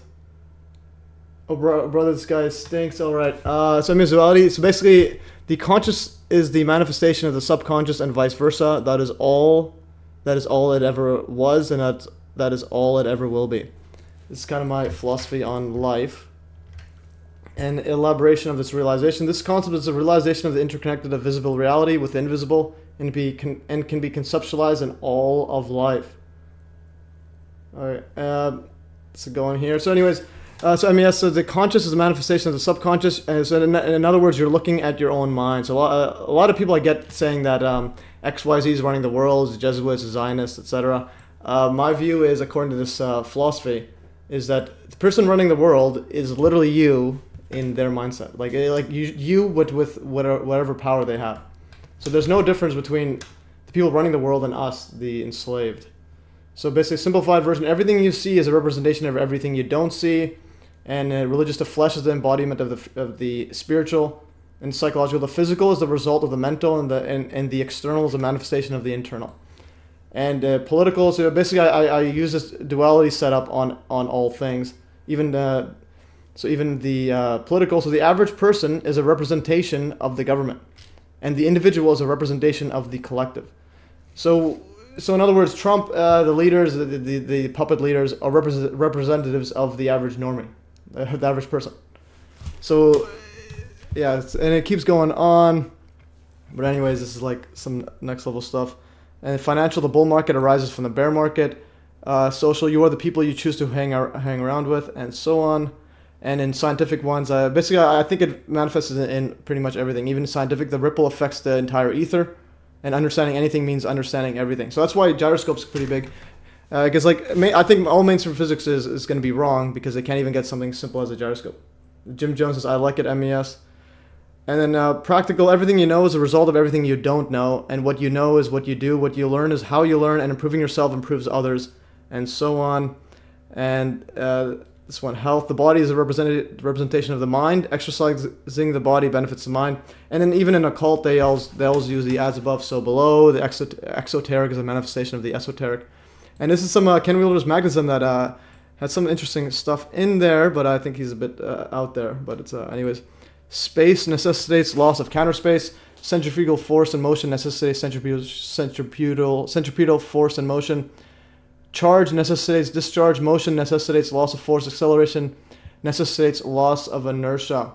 Anyways, the idea was trying to link the two together of counter space, which is a region where, counter space and the psychological. So you have the physical world, you have the physical space, then you have the counter space as a concept that I'm still trying to wrap my head around. Is the same region where thoughts, principles, and abstractions reside, and so on. Anyways, I'm just gonna go over the ramifications of this, and then you guys can read my other stuff if you ever want to dive into that. It's pretty epic stuff. So the ramifications of this concept. So what follows from internalizing this concept is the following. So no thing exists on its own. No thing has meaning on its own. No thing is random. Everything is recorded in everything. So you could basically anywhere you look, you'll see the entire world at the same time. And if you look outside, you'll see inside. So all things are all things in all things, and there is no greater good, and there is no necessary evil. So the people that run the world, they think there is a $1 million question. What does that imply for spiritual persistence? Well, what's that? I'm not sure what that question means. I'm saying nothing exists nothing exists on its own, and that all we're looking at is the representation of everything we're now looking at. So like us, so we're like essentially we're looking at our mind, and when I say we, I'm saying no thing exists on its own. So in other words, no one exists. Like I don't actually exist outside of you, and you don't exist outside of me. So it's all just everything appears as is because we're all incoherent internally. So anyways, going further, so numbers, words, and symbols are as real as every other thing. The words people use indicate the actions they have or have not done. An interesting one is Peter Hyatt's statement analysis, which is quite fascinating stuff that you can actually see if someone's guilty or not just by listening to the words they use. And perception of reality is modifiable. Perception of reality is manifested in all things. And reality is exactly as it seems. A lot of people say, yeah, reality is not as it seems, or like it's being run by XYZ. But I'm saying everyone in their average day, they just go on at work 9 to 5 and don't think anything else out of it, and then wonder why reality is as it is, like because you're not doing anything about it. Anyway, so aim of life is uphold principles while removing contradictions. That is all. If you know anything, you know everything. Perception is a spectrum based on knowledge of the conscious and subconscious. All sides of an argument are locally right but globally wrong. So if you're arguing with someone, you're both wrong. That is according to my philosophy. So you are what you eat, say, think, believe, and do. And you are the people around you. You are seeing your mind. You are seeing your thoughts. If you don't know something, no one does. Any notion opposite to this realization is an externalization. So whenever you think someone else is an expert, someone else is doing this, or even someone else exists, it's an externalization of yourself. You're saying there's something else exists beyond me. My suppositions that we exist in a simulation, more likely that we are in a simulation compared to it. Yeah, but then the question is, who's doing the simulating? And then it's going to be an infinite simulation.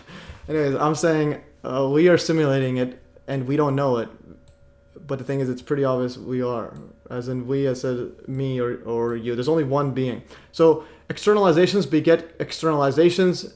Externalizing people begets a world. Yeah, when you externalize people, saying other people exist, you get a world where people are expendable. Taxation is theft. That's interesting. It all fits in. Voting is externalization of power. So if you're voting for someone, you're saying they can do X, Y, Z. Authority is who you choose to author your own life, and how you learn is what you learn. Public education gets public information, and private education gets private information, and hierarchical education gets hierarchical information. Mainstream education gets mainstream information. Education gets information. So the infamous "do what thou wilt," or that Aleister Crowley mumbo jumbo, or "do what you want," or Nike's "just do it" philosophy is profound when actually knowing what you want. There's a difference between doing what you want. Basically, it's profound when you know what you want to do. Otherwise, you're just going all over the place. Anyways, all thoughts, actions, timeframes, patterns, numbers, science, religion, calculations, finances, relationships, family, events, astronomy, astrology, and even sports in real time line up and become coherent only when you do. And another thing I wanted to add on to this is you can basically, when you apply this concept to everything, so if someone says their religion is XYZ, the accuracy of their religion is represented in all things. So one of them is basic knowledge. For example, 9/11. If you have information about 9/11 that they don't, or about free energy that they don't, that means your whatever religion is better than theirs, or it's more accurate. So the question is, it's not just what your religion is. It's what are you doing about it, and how are you presenting, or how is your entire life reflected about that? Are you able to gain more info, and are you able to do X, Y, Z better than someone else? So it's kind of like, yeah. So it's kind of like a sport. You can't just say you're the best and then not be able to back it up. Anyways, that's the next level stuff. So it's been a while since I read that. Have you heard about 21 Callan salute? Anyways, let's go back to this mumbo jumbo. All right, see the time frame. We are at 1:35. Okay. Now, I've never heard of 21 Cannon salute. My supposition, going there. Do you know of Derek Johnson, 7076 Nation? No, I don't. Interesting about 1776 that the numbers, when you remove the 1000, the ones, the 110, you get 666. Let's go 1776.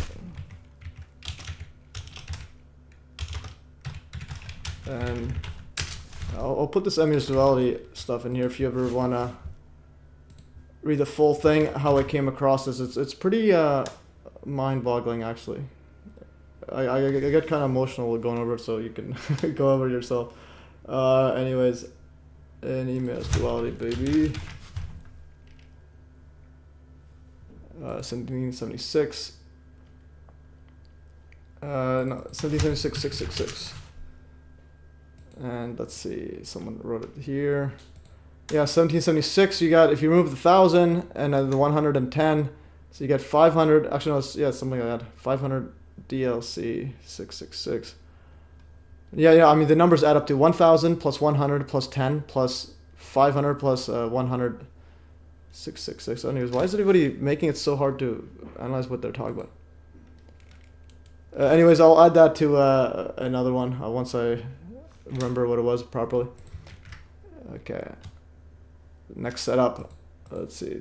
We have 12 people. 12 people. 3D model. Alright, so French 911 channel and Italian. So we have this, let's go. So there's a couple of French Italian ones. Okay, so I put the wrong link there. Oh, I'm just gonna go French here.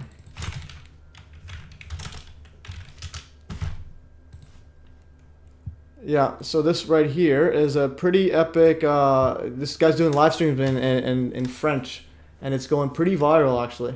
So French, and then plus math was answering questions. I'm going to go click here. So this is a epic one. If you speak French, this guy's going live streams on here, and all in French. Je vais parler aujourd'hui, c'est celle qui amène à montrer l'utilisation d'une... This guy, he was actually going to join the live stream last night, but he was busy. So the last stream. And he included actually a video of my Building 7 turning to dust. And he has a lot of the John Hutchison stuff. And see if I can find it. So he does live streams. These are all live, and they're going pretty viral. 13,000 views streamed 2 weeks ago. And he does it, yeah, his production level is pretty good too. So you can see his production level. Very good stuff here. And where did it go? The Building 7. I need to be able to find it because he used my footage. Alright, I will find it later. But anyways, this is epic stuff here. Poussiérisation. Et ben là, elle a créé ce qu'elle appelle des voitures, des véhicules. And I believe he's gonna start talking about the so-called planes as well. So there's a channel. There's the live ones. He did the 911 one. And how many 911 ones he did? So 13,000 views, all in French. Anyways. That was the French. There's another Italian guy. I went over that as well. This guy, whoops, this one here, 911. Where's the Italian guy? Italian translating. Okay, now we're. Yeah, this is an Italian. I'll put it here. So now the other guy was a French guy. This one does it in Italian. Does it also translated the books and has a whole lot of content as well. And this is the Italian guy right here. So if you speak Italian, also if you want to make it in other languages, go ahead and do it as well. Delete this. All right, now we're back into hands now. So you saw my earlier eyes like thread. I'll have another one about hands. So if you see my earlier video about the World War III one, Dershowitz. Okay, so I posted this one here. Dershowitz all over Fox News. So worldwide day of jihad and likely pedo and Trump Epstein lawyer Alan Dershowitz calling for Israel to completely wipe out Gaza. So you had this clown right here showing up and saying wipe out Gaza, and then if you go to my Twitter,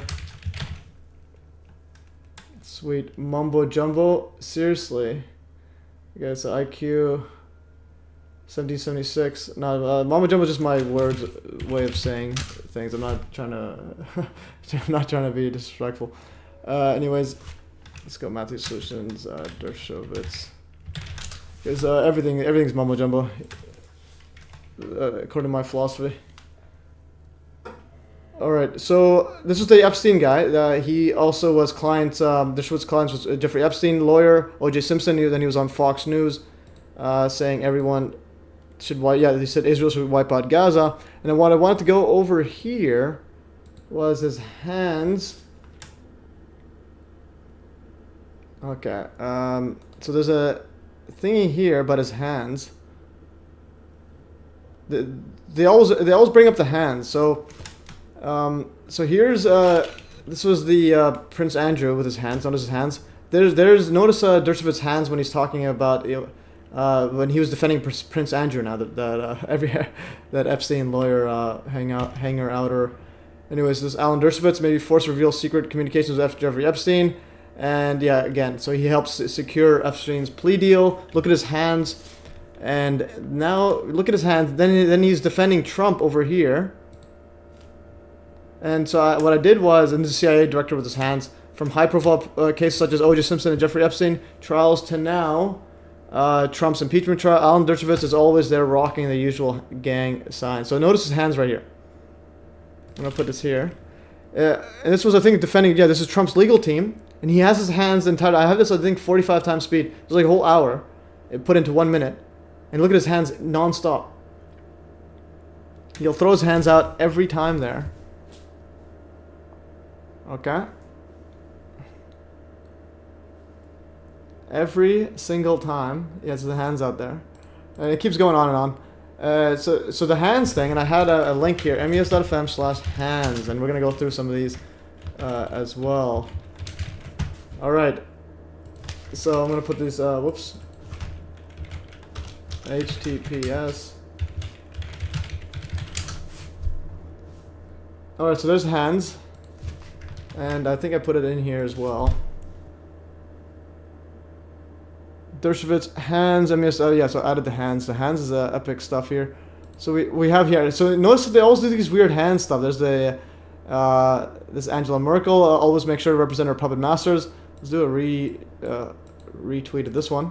You got Trump always doing that as well. Always and forever.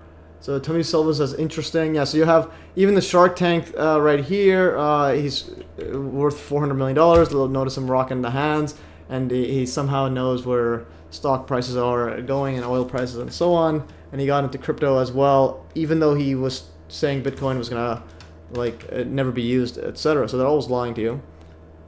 And I just want to see the Shark Tank cover. I just want to see the promo. Max Spock, although the eyes, interesting. Shark Tank, notice here, so Shark Tank, and notice the center guy. Okay, man, I gotta switch to Google. There. Just show it bigger. What's going on here? Yeah, okay, the Shark Tank, there's the... he's the only one doing the hand thing, and he's supposed to be the top dog. But just, why doesn't it make it bigger? Google used to be way better, the search. You could search by size. Now it's like super weird. So copy and paste this inside. Find image source. Before you could just sort by like largest to biggest. Now it's like all just horrible. Okay, open. And I gotta do all this extra work. So there it is. Look at him there standing in the center with a hand thing. So the hand thing, it gets pretty wild. So then you got this one, Ripple guy talking with his hands out. It keeps going on. You have these mainstream scientists. He has a weird hand setup like that. He has hands like that. And he always puts it near his groin area. Then he's hanging out with the with Neil deGrasse Tyson there. All right. And now you have this another mainstream science guy talking like this. It's like as if they're like trying to go up the ranks. This guy is a Bitcoin. This guy says that he was actually Satoshi Nakamoto. So this guy's saying he was the one who made Bitcoin. So then he split up, made Bitcoin SV. And then he does the hand thing, and I also made this 45 times speed as well. So he does it all the entire time. So that's interesting. And then there's so MES founder and here's go MES founder and CEO, me pulling out the All-Star pose during my soccer All-Star game. So if you see, it's my All-Star game 2019, and look at that. What in the world? It was me before a beard and when I had some hair left. So there is look at that hands. Nobody else has the hands.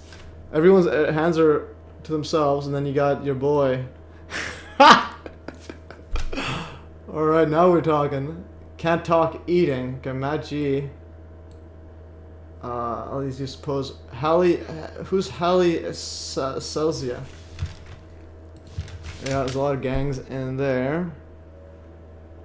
Hail Cezia, 18 and Emperor. Oh, this guy.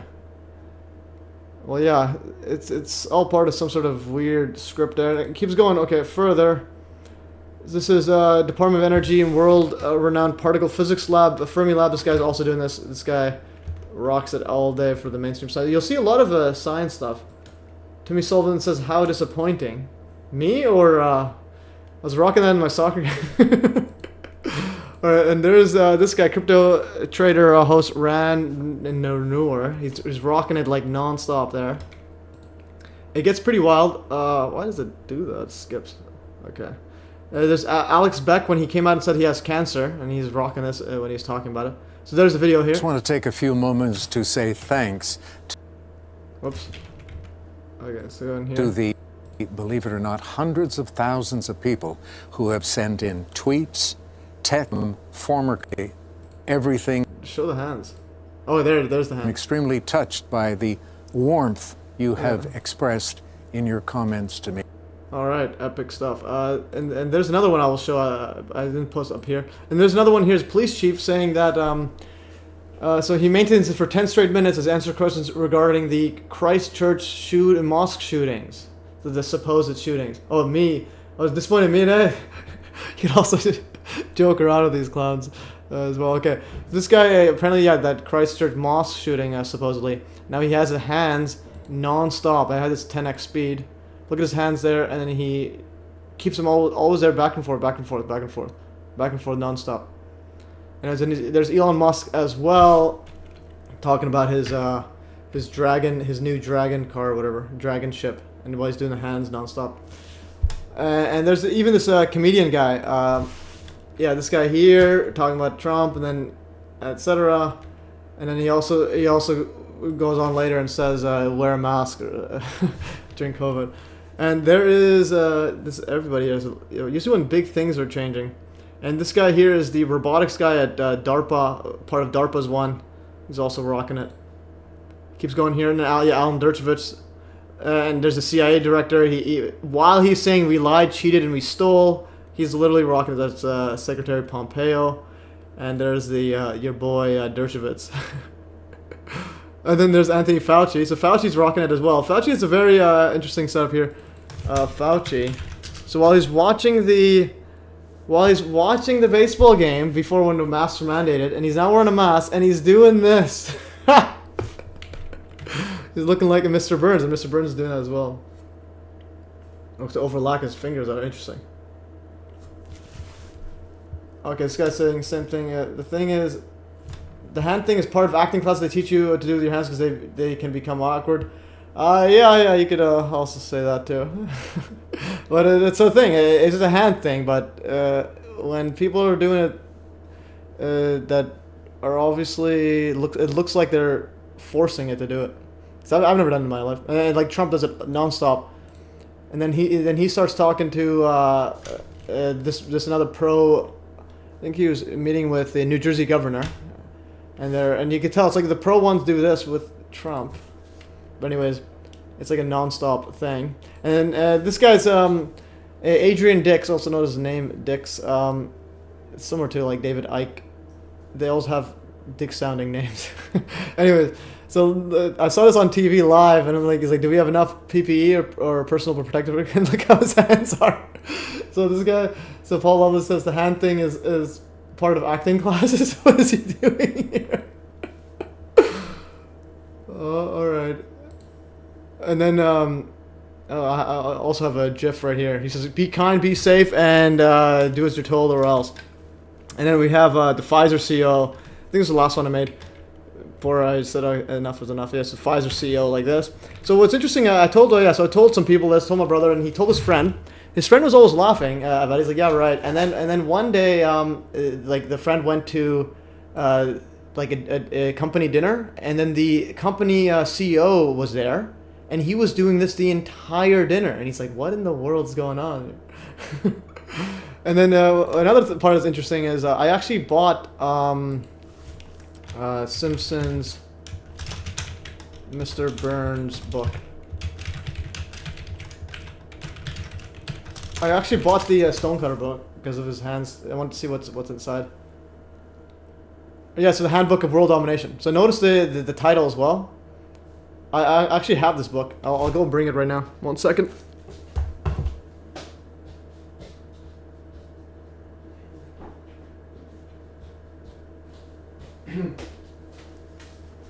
Alright, I am back. So I have the book right here. This Handbook of World Domination. Notice the hands there. And the book is a very well written book. It has like a lot of cartoons and a lot of like pop-ups and stuff like that, and also a secret. They also have a secret code that you can find on pages. So here's the book. Why is it? Everything is just links. Amazon, Simpsons, Handbook of World Domination. Yeah, so the title is literally Handbook of World Domination. And you got the hands thing prominently shown by this guy. So this is a pretty epic book. And I'll put that here. Simpsons hands. Dershowitz, where's the hands? Okay, I'm going to do 1, 2, 3, 4. And there. Q equals Thomas Schwedenberger. What in the world's going on? Yeah, I could. This way of posting your hands is and again, it's a prediction stuff. Can you predict what's gonna happen when you have a hand? So I just, this is an interesting pattern. Anyways, so there's the Handbook of World Domination by Mr. Frickin' Burns. Anyways, let's continue further and continue on our journey of something, of content. Or 2006 Dean Warwick interview plus died suddenly on stage. Yeah, this was an interesting one here. Dean Warwick. Let's see, I haven't listened to the full radio right here. So Dean Warwick, alternative energy pioneer and researcher, collapsed and died on October 7, 2006 while speaking at Probe International Conference in Blackpool, England. Originally from New Zealand, born of an MI6 operative but lately resident in Scotland, Warwick had initially served in the New Zealand Army and was aware of the use of directed energy weapons to destroy targets, even buildings, as long as 1970s. Yeah, so he's even talking about directed energy weapons turning buildings to dust. Then I was going to read this full thing. So Warwick had promised interviewer Dave Starbuck that he would make some very significant announcements at the conference concerning the murder of Bobby Kennedy, the identity of the, quote, Antichrist. All right, this guy's next level, and the connection between underground bases and hundreds of thousands of missing children. Warwick had reached a point in his lecture when he stated he would next reveal who was behind Bobby Kennedy's murder.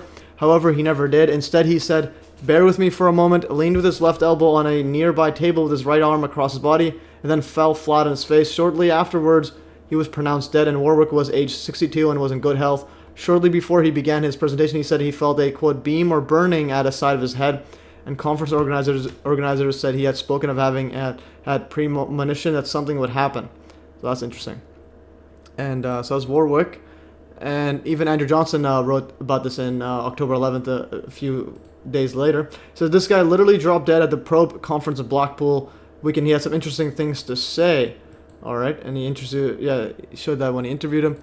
Here's a full audio here. I wanted to get there was some footage here, mind-blowing audio there. There's the full audio. Let's play some of it here. Hello there, my name's Dave. I do know what it is with the first Twin Towers building, but certainly with the second. And what I saw was as the plane struck, or the hologram presentation of the plane when it was really a See, he said hologram. This is 2006. pod that struck, was that the actual structure, the material making up the external skin, each section weighing around 40 tons. It behaved exactly the way it should have done had it been influenced by infrasound, which is what I witnessed with the training that I was doing in the mid-60s, watching what the Brits, the Russians, and the Americans had been doing in Eastern Europe back in the late 50s. So I don't believe much of what is 9/11.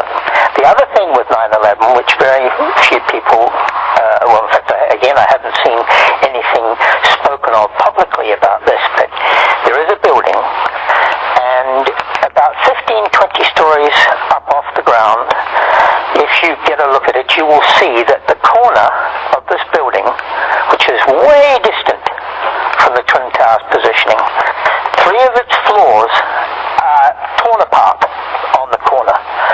Now, there was no way that material from the Twin Towers could have flown out and struck that building. Not at all. So, in my discussions, arguments with Professor Francie, I said that as far as I was concerned, that infrasound influence upon those buildings was satellite-based. And of course, his remark to me was, well, how could that be, Dean? He said, we couldn't have anything from space coming in by way of sound wave, infrasound, or anything. I said, yeah, but it could be electromagnetic, and then it's transposing itself as it gets within our atmosphere. The thing here to understand is that people don't appreciate the only thing that travels through space. Light, there's no such thing as light from the sun. It's electromagnetic radiation. And in the event of light, for example, it's when that electromagnetic radiation enters the atmosphere of the Earth, it agitates the gas, and that is daylight. There's no such thing as light from the sun, and that's how, for example, we don't have to look at photographs and analyze them of Aldrin and Alright, anyways, you get the pictures. Yeah, so I gotta watch the full thing. It's pretty interesting stuff. He was talking about ultrasound, and he's saying that the impact hole was, yeah, it looked like it was an ultrasound setup. But this is, again, 2006, and he dies shortly after, suddenly, on stage. And he even says in this interview that he was with the CIA or whatnot, and yeah, then he had first-hand eyewitness accounts of direct energy weapons demonstrated in the 1950s and 60s, including turning buildings into dust. Alright, so that is epic stuff here. Alright, so alright, go with the next stuff. Here, so Maggie says, interesting. Yeah, so that is interesting indeed. I'm going to copy this message link, put it in here. Warwick stuff is pretty mind-blowing. I gotta finish watching the full video. How do we Warwick? Okay, so Warwick is here. Let's see how much we can get covered. And I don't know how much longer I could stand, so it's almost 2 hours. I'm gonna do a 15-minute timer, as always, timer MES. I Google, so it increases sound waves or kinetic energy. Are they not? Well, again, it could be something like that, direct energy. Technically, electromagnetism is kinetic of the ether. So, ultrasounds, yeah, it could be other stuff. So just see. So IQ and Paul Levis are having a battle here. Yeah, so ultrasound and electromagnetism, it depends on what he's how specifically he's defining it. But it could be, if it's super fine, you'll have electromagnetism. So my opinion is that electromagnetism is literally just vibration of the ether. It's just. It could be viewed as super ultra sound. So sound is just a vibration of the of whatever air molecules or whatever is there, whatever medium is there. But then I think electromagnetism is actual sound of the ether. So yes, anyways, it could be multiple stuff, and if you can direct ultrasound, otherwise we'll see what that means. Like direct it similar to how you direct electromagnetism. And just going further, next setup here. So IQ, seriously, I'm a licensed private pilot. All right, they're having a battle there. But yeah, I'll just leave that ultrasound stuff over there. But just the idea that he was talking about holographic tech in 2006 about buildings turning to dust. It's like there is debate on in terms of what specifically is a tech, like a debate in terms of, well, it is directed energy, but then what does that specifically mean? Anyways, I want to go show one more thing. It's actually from Reality Access's channel. So I'm going to put a timer, MES, I'm going to do 15 minutes, and then after that I'm going to start closing off all the tabs, and then you guys, 15 minutes, start and sound off. And if anybody has any complaints, it's all good. And also, yeah, so I'll show the Reality Access right now. I think it was, we are not battling, I'm still simply stating facts. Well, facts can be battled too. If you go tell someone by 9/11 in Norway, they'll think you're battling them or arguing them. Anyways, I think this is the glide through steel, the silly strings. Might have been this one. A second. And then I wanted to show the cutouts. Yeah. So some of these had like clean cuts, as if there's no like dents. So this was the wings, the wasn't fully sliced through, the metal ones. So like the impact hole. I just want to get to a specific impact hole from his video. They had some good impact holes. If you like zoom into them, it looks like they weren't actually bent through. It was like a clean. Well, it wasn't even a cut because it was at the columns were removed. I mean the bolts of the columns. You gotta find the exact one. All right, I'm gonna do one more check on here. Magical ones here.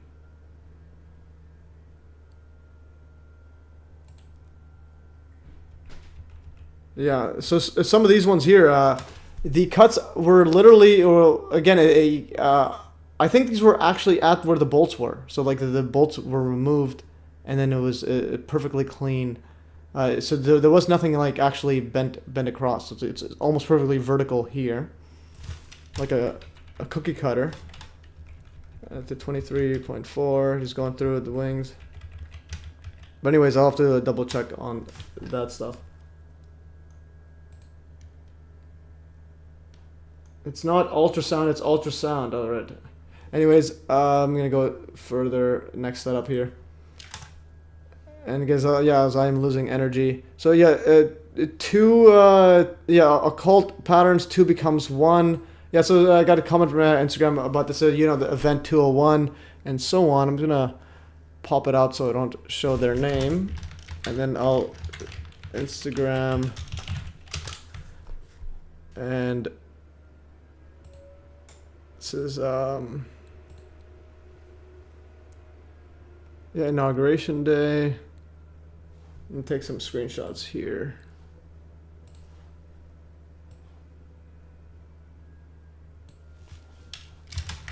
All right, so we have here. It's actually from it's from one of the guys, American fathers, but thinks America is a bodybuilder dad. Anyways, so the use of prime numbers, Jesuits codes, it's relevant right here. So 1229 is the 201st prime number, so it's 1229. 911 being the 156. But anyways, but 21 is one of the biggest. 102 days before the 102 minute attack, 9/11 was operation. Anyways, this is a bit hard to follow. So inauguration day is January 1st. I mean, it's January 20th, so that's 2001. Jesuit Popes lives in Suite 201, event 201. And then this is the counterterrorism set up on June 2001, and then also 2001 has a 201 there, and so on. Anyways, it's hard to gain some coherent thoughts right now. I'm losing infrasound. Oh, infrasound. All right, it's infrasound, not ultrasound.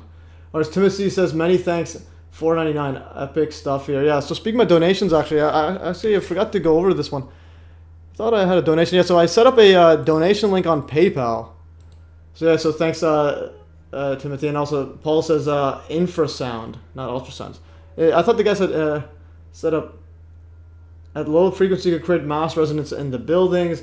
Yeah. Like Reality Access was saying, like even if you could do that to the buildings, but it's like the directness of it. How do you specify specific locations of a building so that the bottom doesn't get removed? So it's like, and then so even if it was infrasound or ultrasound, somehow you have to direct it. Anyways, I'll set up a PayPal link here, and so donate some cash, baby. And I had a pretty good donation here. So here's an example. You could donate monthly 67. I think that's $1 billion, 854 million. So, yeah. So if Ukraine, Israel get these billions, yeah, you could send it to your boy. All right. Next setup is. Let's go to the next one. Where was the next one? Warwick, rat-shaped hole plus reality, more reality access findings. So Melissa Dow, 83rd floor, 40 minutes. Actually, let's play that. I'm gonna try to edit this one by tomorrow if I can. I was trying to upload it last week, but I couldn't. Didn't finish in the time. Weekends I'll spend on 9/11. Otherwise, I don't want to go too much on 9/11. So this was What's interesting part about this is she thinks there's fire because it's very hot. So notice she says it's very hot. She's inside the 83rd floor of the South Tower. Impact zone was the 77th to 85th floor. So she was literally inside the impact floor. And I think the call was at 9:20 a.m. or something. Yeah, so then Timothy Sullivan says done. Yes, epic stuff. And then, so yeah, Timothy, did you send me $75 billion? I'll thank you if you do. Anyways, so she says it's super hot, but she's talking fine and she's not coughing or anything. And this is 83rd floor, and her phone doesn't even die for another 20 minutes. And probably 15 minutes later, the tower would turn to dust. Your mother's God. 8695, good morning, have a good day. Hi, what's your number again, please? 8695. Oh my God, I'm on the 83rd floor. 86 what? I'm on the 83rd floor. Tell me 86 what? 8695. 8695. She at the World Trade Center. Someone having difficulty breathing on the 83rd floor. Okay, ma'am, how you doing? Are they going to be able to get somebody up here? Well, of course, ma'am. We're coming up to you. Well, there's no one here yet, and the floor is completely engulfed. We're on the floor, and we can't breathe. So she says she can't breathe, but she's not coughing, and it doesn't seem like she has any issue breathing, like her actual speaking and the voice. So whatever's heating her up isn't real heat. Okay. And it's very, very, very hot. Are the lights still on? The lights are on, but it's very hot. Ma'am. Very hot. We're all the way on the other side of Liberty, and it's very, very hot. Any lights? You can turn the lights off? No, the lights are off. Okay, good. Now, everybody stay calm. You're doing a good job. Please. Ma'am, listen. The ambulance, everybody's coming. Everybody knows. Everybody knows what happened, okay? Sure. But no, they have to take time to come up here. You know that. Got to be very careful. Very hot. I understand. Yeah, so she keeps saying it's very hot and keeps going. I don't see any air anymore. Okay. All I see is smoke. Okay. So she says all she says is smoke, yet she's not coughing. And she doesn't know, she thinks there's fire when she gets to that part. And then she stops talking at this mark, and there's her. But her phone is still on for another 15 minutes or something like that. So that is smoky, so they won't overlook you, okay, dear? Can you? I already did that. Stay on the line with me, please. Yes, ma'am. I am going to stay with you. Listen. So there's nothing in her voice that makes her seem like she's dying, by conventional heat. Oh, you're on the 80th floor. How are you doing? Yeah, choose come nonchalant. Well, the thing is, yeah. So the thing is, the people there that were on the call and stuff, nobody suspected the tower would vanish like that, because even the firefighters in there said there was barely any fires, and they saw injured people in the impact zone. That was my 9/11 part 25. Yeah. So in other words, none of them were suspecting that there was going to come down. None of them even saw much fires. That there was barely any. So whatever's happening there was all of a sudden at the end. And whatever happened in terms of the direct energy probably turned up and turned into dust. Anyways, going further, we have 5 minutes right here. Let's see if we can continue here. MES Truth, Carrie Mullis, no proof HIV causes AIDS. This is an interesting one, MES.fm/truth. I have a second channel where I post some of the. Can you send that link? Well, yeah, again, like I was saying, this is all in this, and this is gonna be my next video. I'm actually working on it. Copy text, copy message. Here, so there's this link.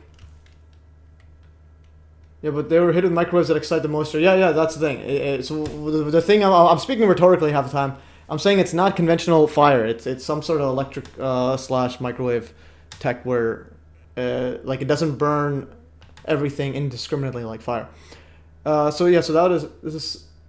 Yeah, so this is subject Dr. Wood has expanded in her radio interviews. Yeah, that's the first time I've heard about this Melissa Dow one was from Judy Wood actually talking about it. Because someone says, hey, look, you're saying it wasn't much heat. And they showed her, oh, here's an audio clip saying it's very hot. But I'm like, okay, but she's not coughing. And she's talking in the super hot heat. But how's she talking fine? And her phone is still connected for another like 17 minutes or 15 minutes after she stops talking. And she also said there's 5 people with her. All right, so the MES Truth one right here. This was the HIV Kerry Mullis. When he became questioning HIV causes AIDS, and he says that he couldn't find a single paper on it. But I'll show that for another time because I'm running out of time of 4 minutes. I'll include that into a future one.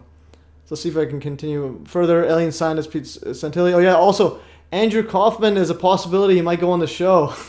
So if you know Andrew Kaufman is the anti-virus person. Also, I have a second channel here for uploads that are just a bit either other people's uploads that are not 9/11 slash just math or whatever I'm doing, and also because I don't want to get deleted or be too much off my brand.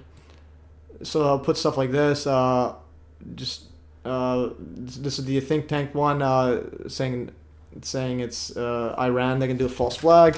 You get HIV. The Emperor's New Virus. There's no evidence that there was an HIV even exists. And also there's a House of Numbers epic documentary. It literally this documentary is actually referenced by that Kennedy guy. The guy's running. What's his name? Kennedy. I keep forgetting his name. Yeah, RFK. So Robert FK. In his book, The Real Anthony Fauci, Big Gates, Big Pharma, etc., he actually references House of Numbers, Anatomy of a Pandemic, of an Epidemic. This is my YouTube video. This is LVDQIJ. And if you click here, he references my video in his book.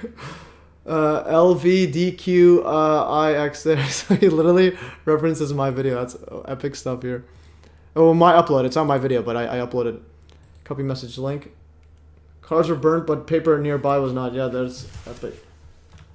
Any truth to them not evacuating the other building when they first got it? Well, some of them were told not to get out, but I think most of the people did evacuate. Because there were like dozens, thousands inside, but then only like 2,000 died, 3,000 died. I'm going to put this here for future. Andrew Kaufman. Oh, this is actually here. So yeah, like I was saying, so I actually emailed Andrew Kaufman. I emailed Andrew Kaufman. Well, actually, it was a pinned post. Let's go to the pinned. And there's a chance he might come on. I actually told him to come on this show. How do I... Next one. No, not this one. Here, all the way at the bottom. What's the epic Iran? No. Why does it go all the way there? Oh, exit. There it is. Okay, this one. Here's the pinned one.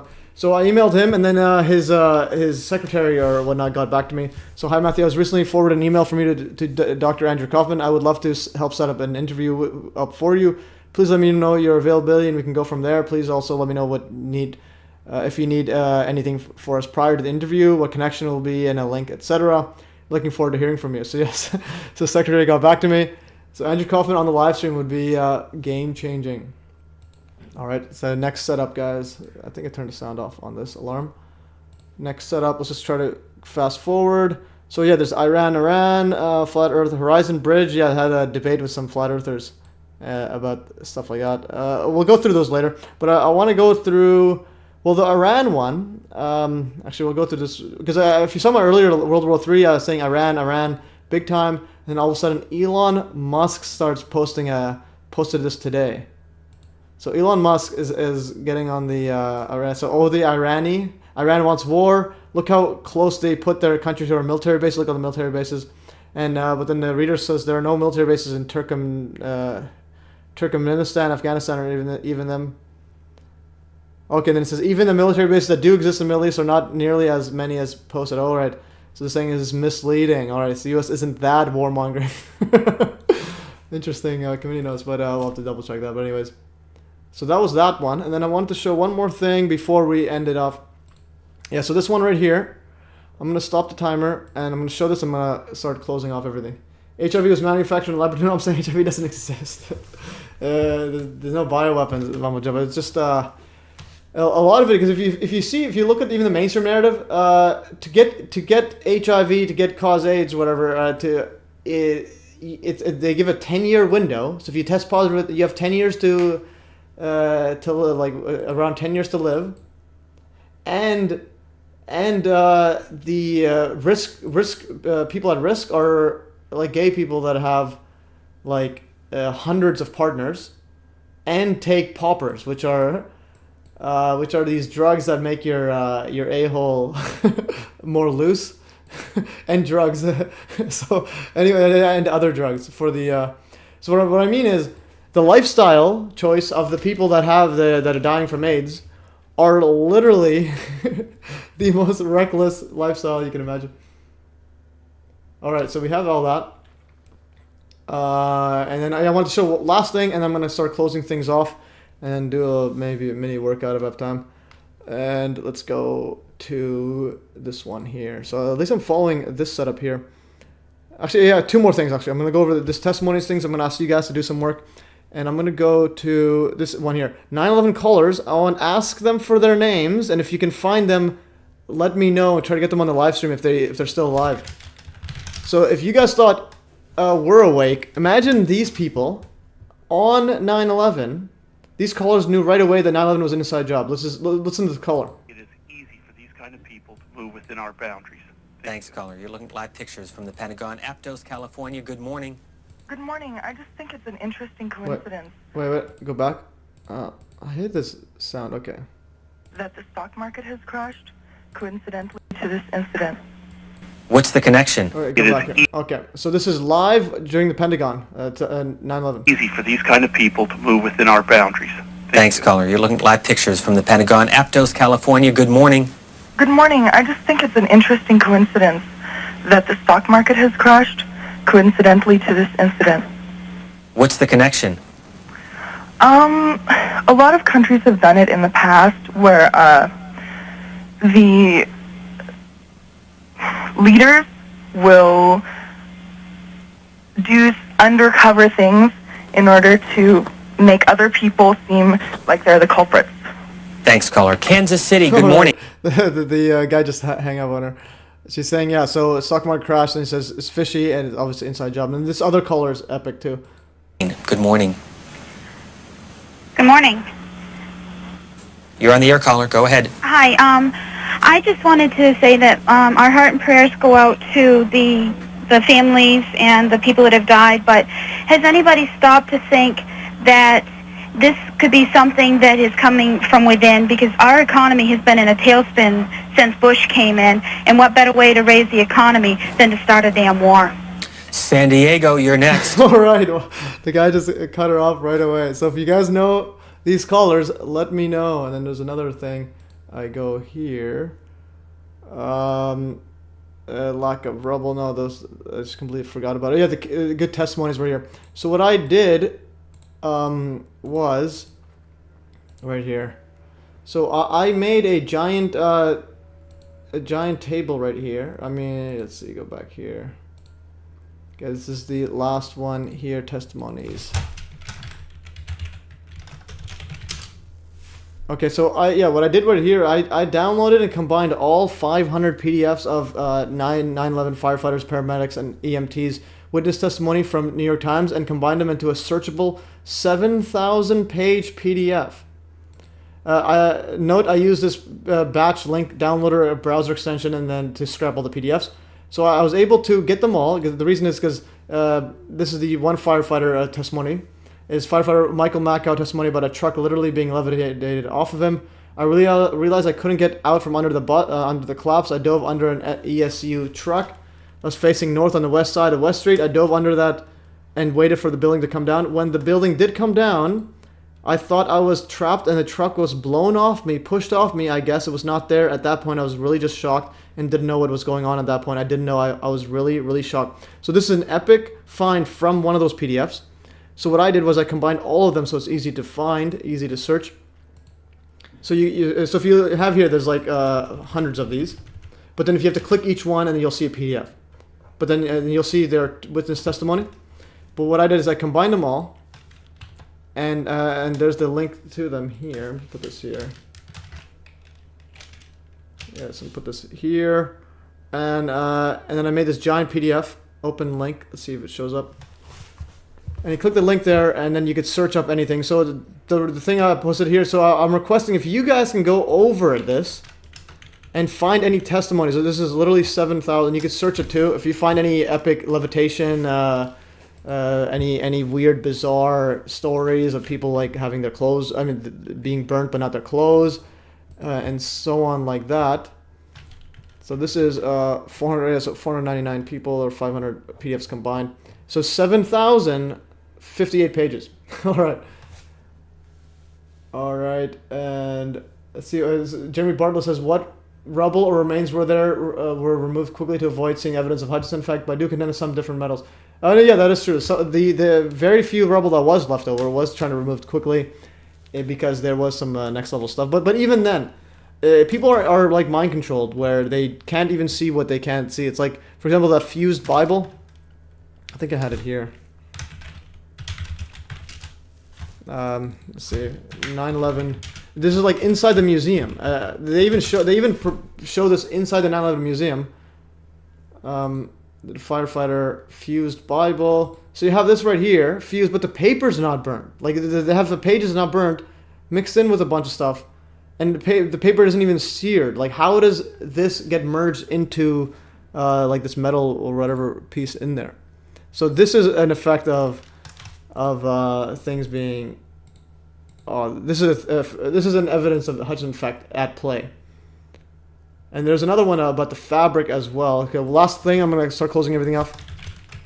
Fabric. There's another one, fused fabric too, and shoes inside a whole bunch of twisted steel. So what I mean is, you can see this stuff, or even videos of it, but people are just clueless. Like you have and you have, because you have usually they have this fake scientist guy show up and just hand wave it away, not saying anything, not discuss how important it is. Like this guy right here, or this guy, they have these fake engineers.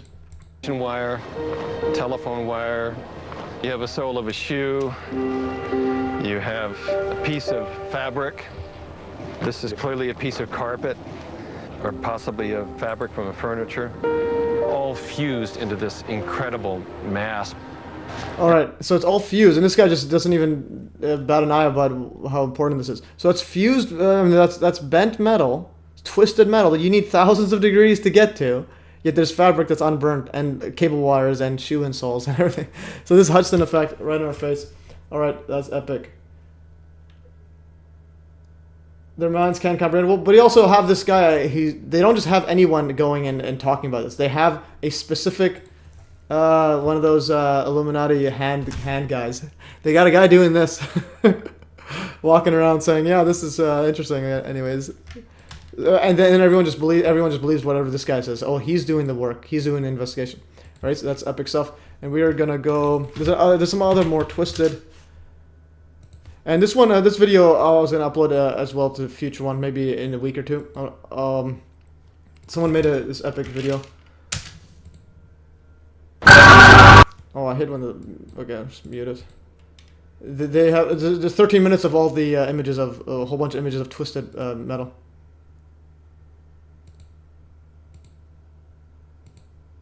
Yeah.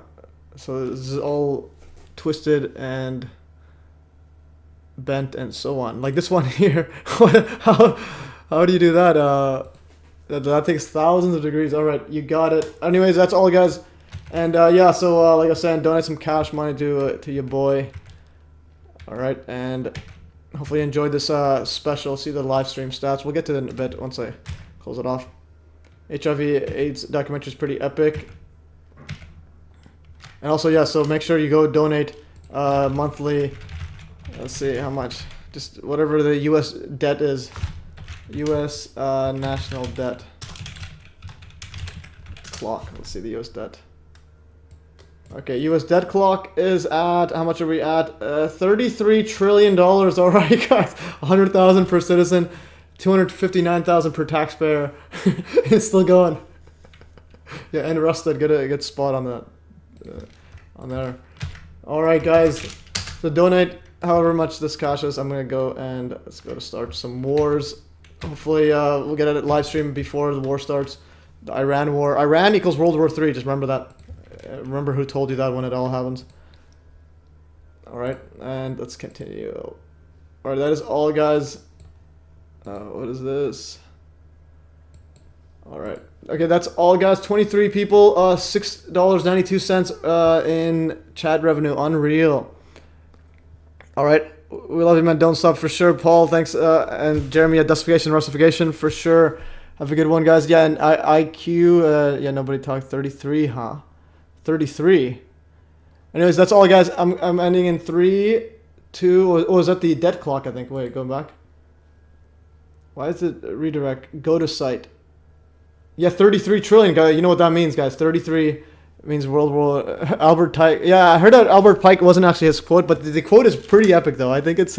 I'm like, that's actually what's happening. Anyways, that's all, guys. Have a good one. And I'm ending in live stream in 3. I'll type it here. Thanks for joining. All right, 3, 2, 1, ending. All right, end. We're gone.